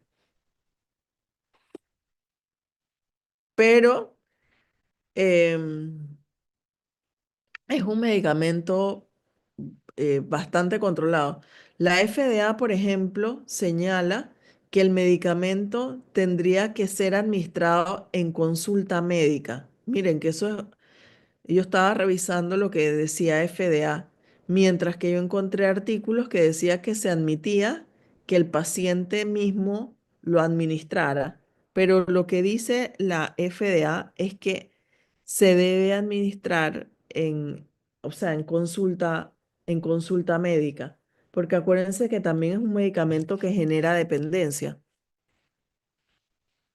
Y otra cosa que, o sea, no son raros los casos de pacientes que se han hecho adictos a esto. Por ejemplo, em, el actor de Friends, el que falleció, ¿ustedes saben esa serie? Sí, profe. Él murió y dice que tenía en 4 días administración de 27 dosis de ketamina en 4 días. Y que, bueno, él tenía un grupo de pacientes, un grupo de médicos que le daba tratamiento, pero también su asistente, que no era médico, parece que le ayudó a darle esa medicación, o no sé. Pero falleció como consecuencia de eso. O sea, realmente ketamina es un medicamento de control. Y la esketamina también, que tiene esa forma, esa presentación, esa sí es una presentación nueva, ¿no? Ujú. Bueno, voy pasando para el otro para ver si terminamos acá. Desorden bipolar. Ahí es. Vamos a ver acá.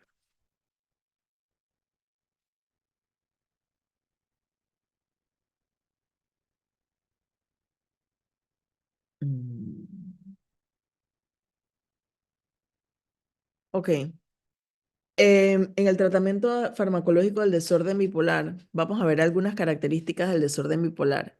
Es un trastorno discapacitante, es crónico con una tasa de recurrencia muy alta del 90%, que se va a caracterizar por fluctuaciones del estado anímico que incluyen manía, hipomanía, distimia, depresión o episodios mixtos.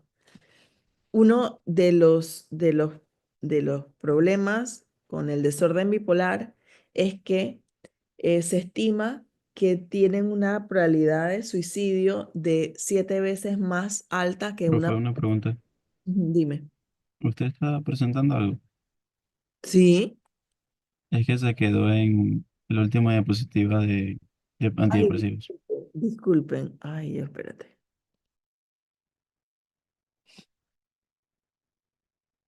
Ay, compartir. Ahora sí. Sí, profesor. Y yo hablando locuras y nada, pues. Vamos a ver. Bueno, como les decía, el desorden bipolar es un trastorno discapacitante y se caracteriza por fluctuaciones del estado anímico que van a variar de la manía hasta la depresión, de la manía franca hasta la depresión, incluso con episodios mixtos.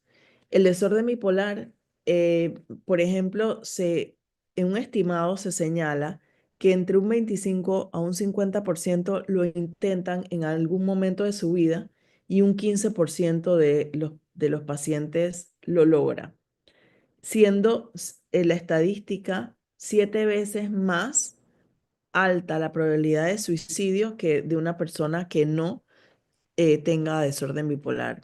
Existen retos diagnósticos. Lo que más, y vamos a ver que uno de los retos diagnósticos es que precisamente los pacientes con desorden bipolar se detectan tardíamente como bipolares, porque en la mayoría de los casos vamos a ver que los pacientes ciclan, y esto es lo que normalmente, cuando nosotros hablamos de, a ver, aquí, y yo no sé por qué yo no me veo yo. Vamos a ver. Ahora sí me veo. No sé por qué no me veo cuando estoy aquí, no sé. No sé. ¿Qué problema con esto que no se ve? A ver. Bueno, ustedes ven en este gráfico que vemos aquí. El estado normal se conoce como eutimia. Eutimia, nosotros no es que estamos felices todo el tiempo ni es que estamos tristes, sino que nosotros fluctuamos en un estado normal que se conoce como eutimia. Estos pacientes tienen distimia o hipotimia y depresión franca, o pueden tener hipomanía o manía franca.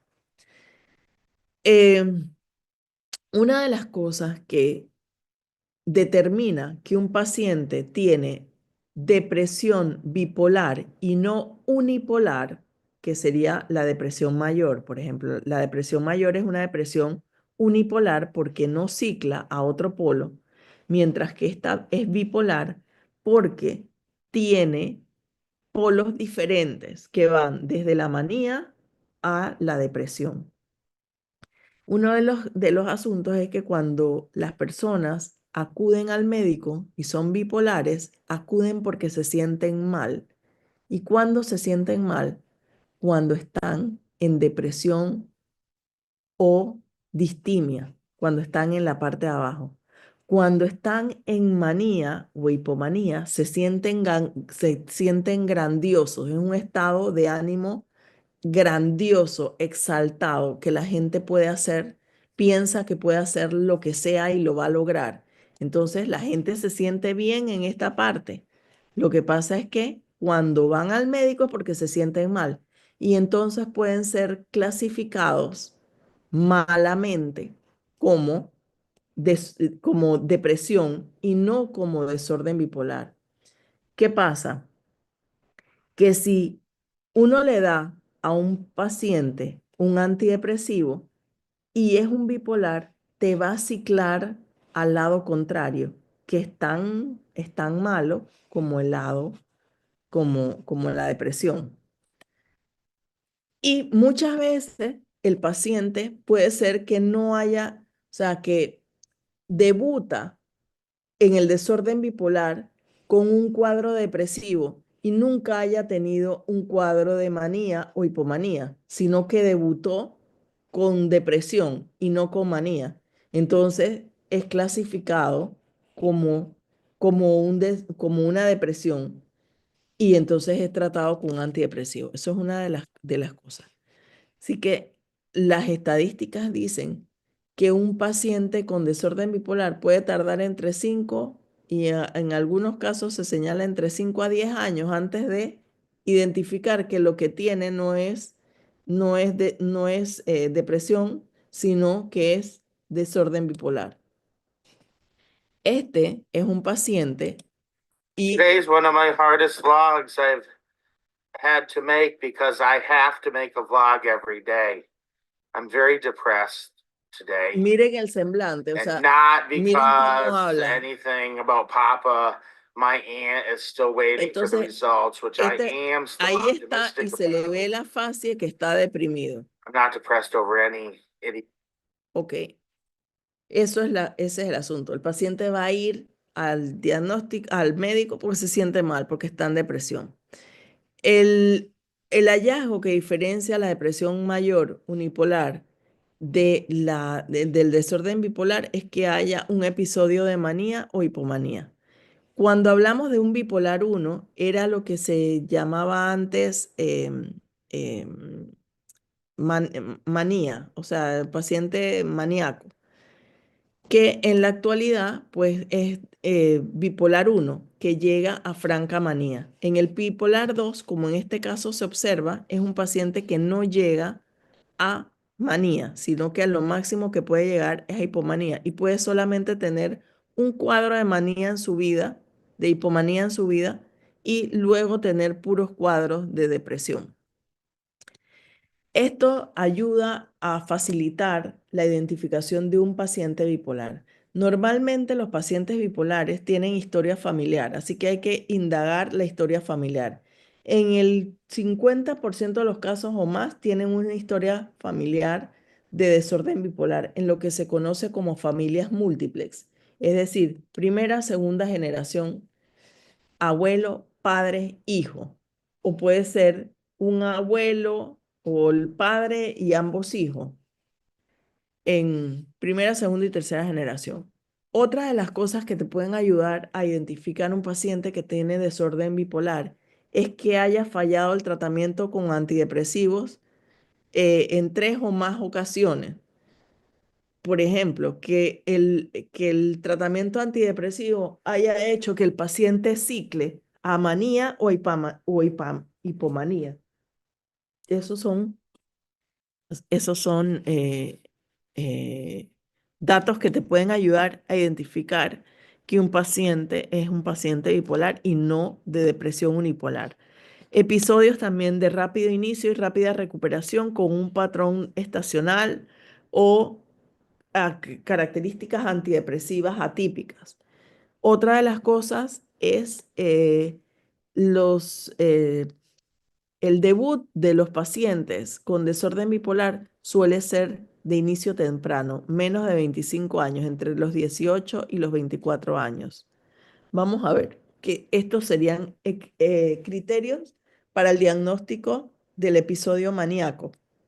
Miren que nosotros vamos a ver el mismo paciente que vimos antes y ustedes van a identificar estas mismas características que señala en el manual, en el DSM-5, que es el manual de los trastornos mentales.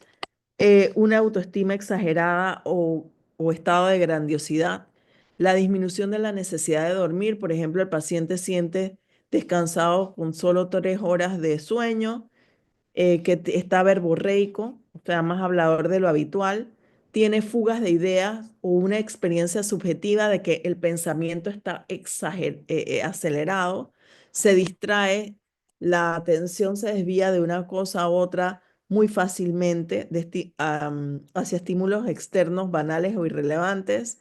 Hay un aumento de la actividad intencionada. Esto es bien común, ya sea socialmente, en el trabajo o en los estudios o sexualmente. Hay agitación psicomotora.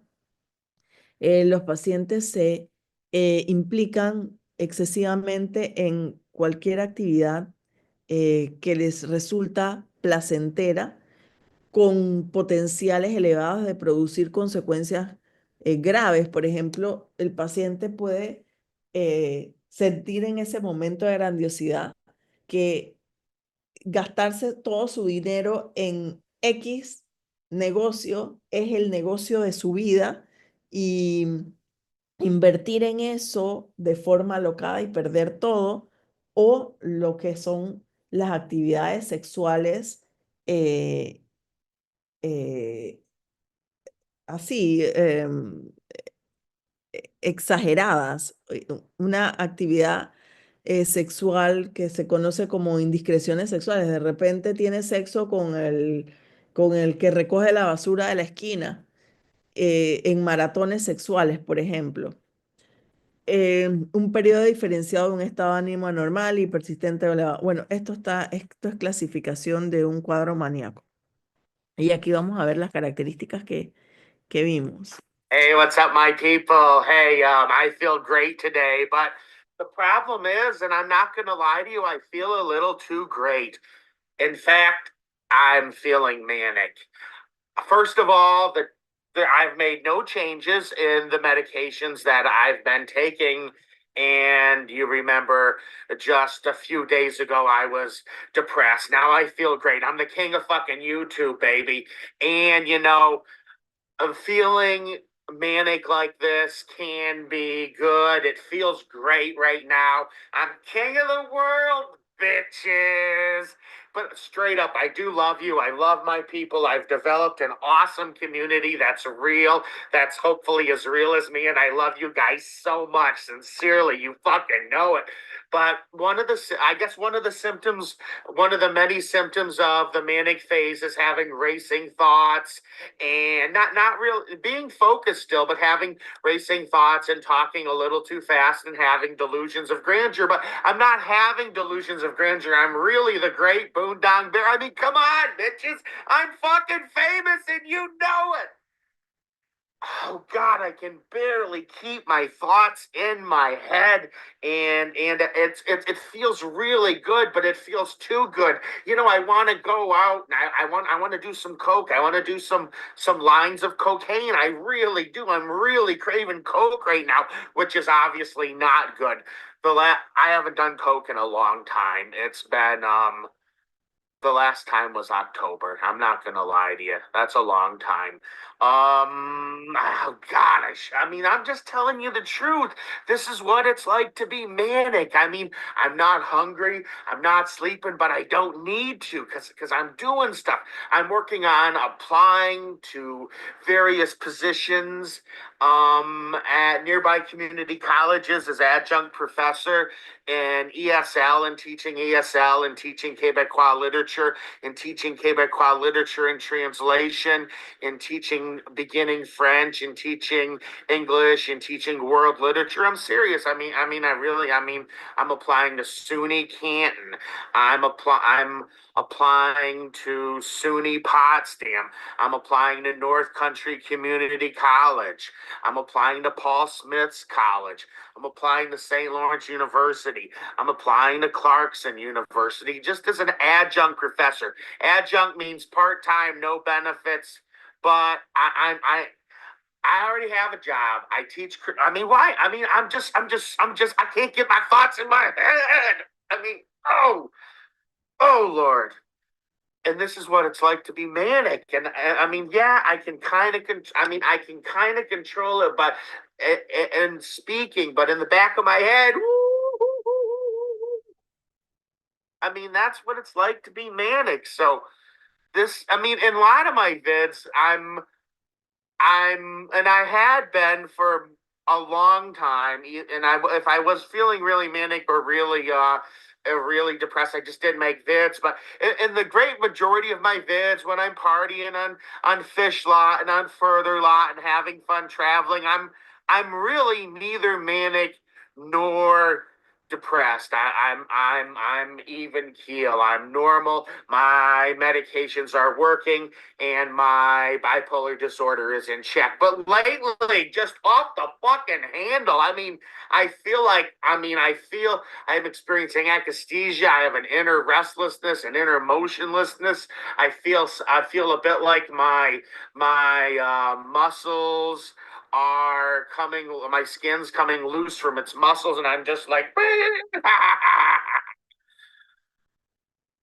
and it just won't stop. So, I mean, you can see as I talked about my desire, but I'm not gonna, my desire to do cocaine, I'm masturbating.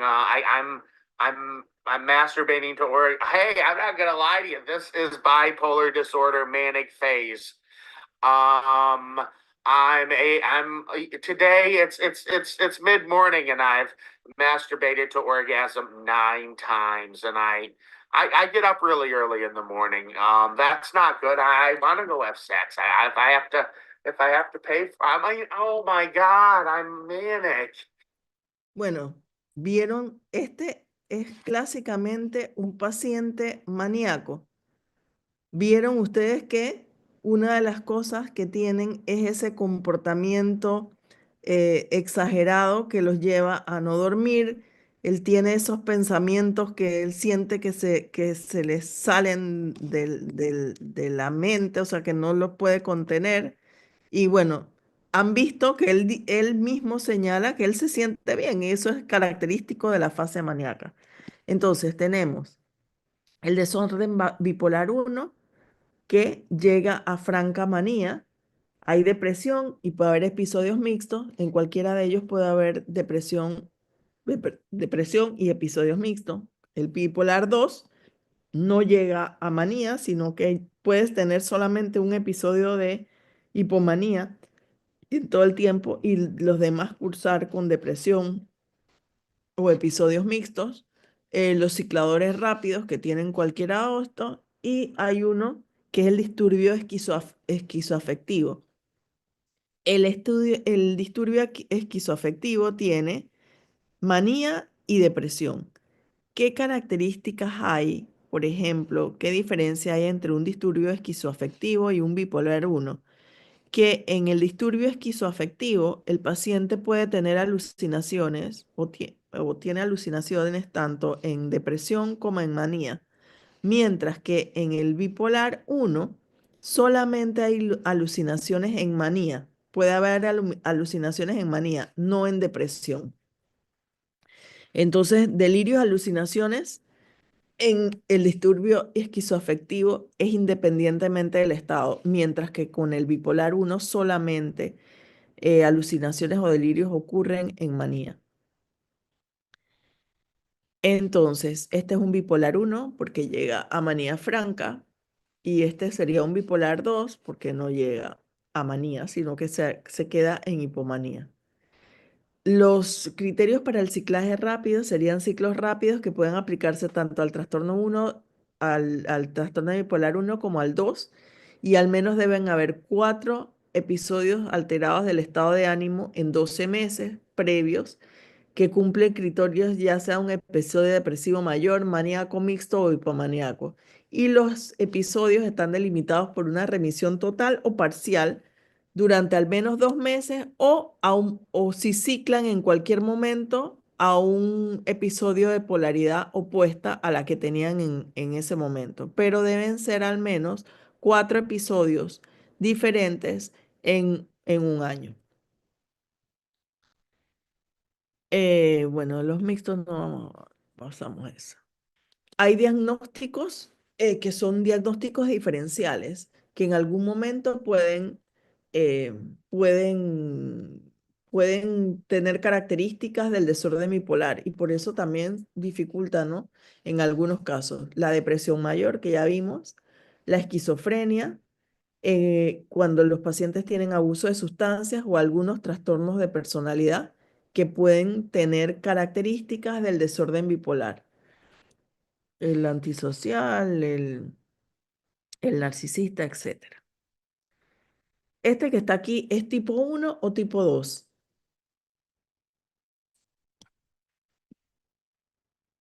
Jóvenes.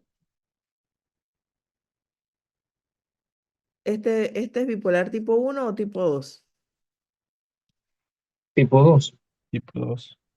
Tipo 2, porque no llega a manía. Y miren la característica. A los 13 años, que es en 1, operaron a la mamá, hizo el primer intento de suicidio. El segundo intento de suicidio lo hizo a los 16 años. Vemos entonces que en 3 viajó al extranjero, estaba bien. Aquí está en eutimia, está normal. A los 25 años se fue a vivir sola, tiene ya planes de suicidio y en 6 está en hipomanía. Miren que eso es característico del bipolar. El bipolar en depresión intenta suicidio. Lo que pasa es que en manía o hipomanía, el paciente generalmente suele ser peligroso para otras personas más que para él. Bueno, puede ser también para él, pero no porque intente hacerse daño él, sino porque en su conducta, como él está en un estado de grandiosidad que todo lo puede lograr, por ejemplo, él puede pensar que él puede conducir por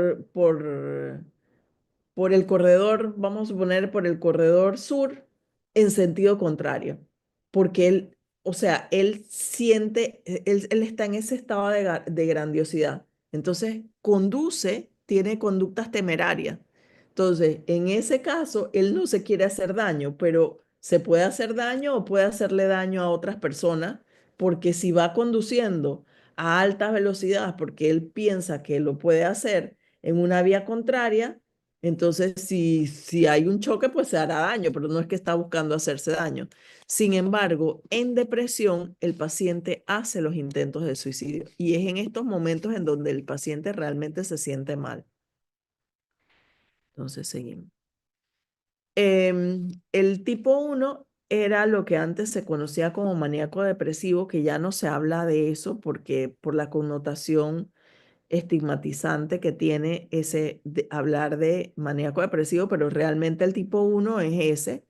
La incidencia es del 1%. En el 30% de los casos, los episodios debutan en la adolescencia, igual en hombres que en mujeres. Miren que en el tipo 2, más frecuentes que en mujeres. Generalmente, en el tipo 2, los pacientes debutan con depresión más que con hipomanía. En el tipo 1, pues ya sabemos que llegan a manía y puede ser cualquier episodio, puede ser maníaco depresivo mixto y la depresión requiere síntomas al menos durante 2 semanas. Y la ciclotimia son cambios en el estado de ánimo, pero no tan extremos. Vamos a ver que independientemente de que de que obviamente hay alteraciones en la neurotransmisión. Se sabe, por ejemplo, que hay un incremento de la actividad monoaminérgica en manía. Hay una actividad monoaminérgica aumentada en manía o hipomanía y hay una neurotransmisión disminuida en depresión. Eso es así en comparación con el cerebro de una persona normal. Pero además de las alteraciones en la neurotransmisión, se han observado alteraciones en el propio cerebro. En la corteza frontal, por ejemplo, hay una disminución de la corteza frontal, hay aumentos de ventrículos, hay alteraciones en la corteza dorsolateral frontal, con aumento de las hiperintensidades de la materia blanca en algunas variaciones que se han observado. El fármaco, el primero que se empezó a utilizar en el desorden bipolar ya hace más de 18, mucho más de 18 años, desde el litio se empieza a usar desde la década del 70 como agente estabilizante del estado de ánimo. Y posteriormente entran anticonvulsivantes como el divalproato, el valproico, y en ese momento se empiezan a utilizar también antipsicóticos típicos, benzodiazepinas, por ejemplo. Más recientemente, entonces empezaron a entrar otros estabilizantes del estado de ánimo, como el topiramato o la lamotrigina.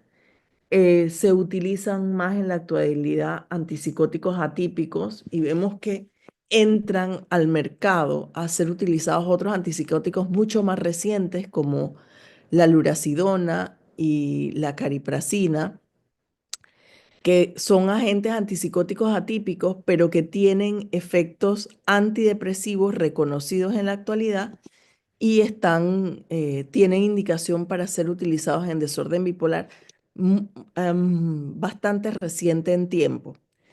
Y están los agentes antidepresivos y de preferencia se han utilizado los inhibidores selectivos de la recaptura de serotonina por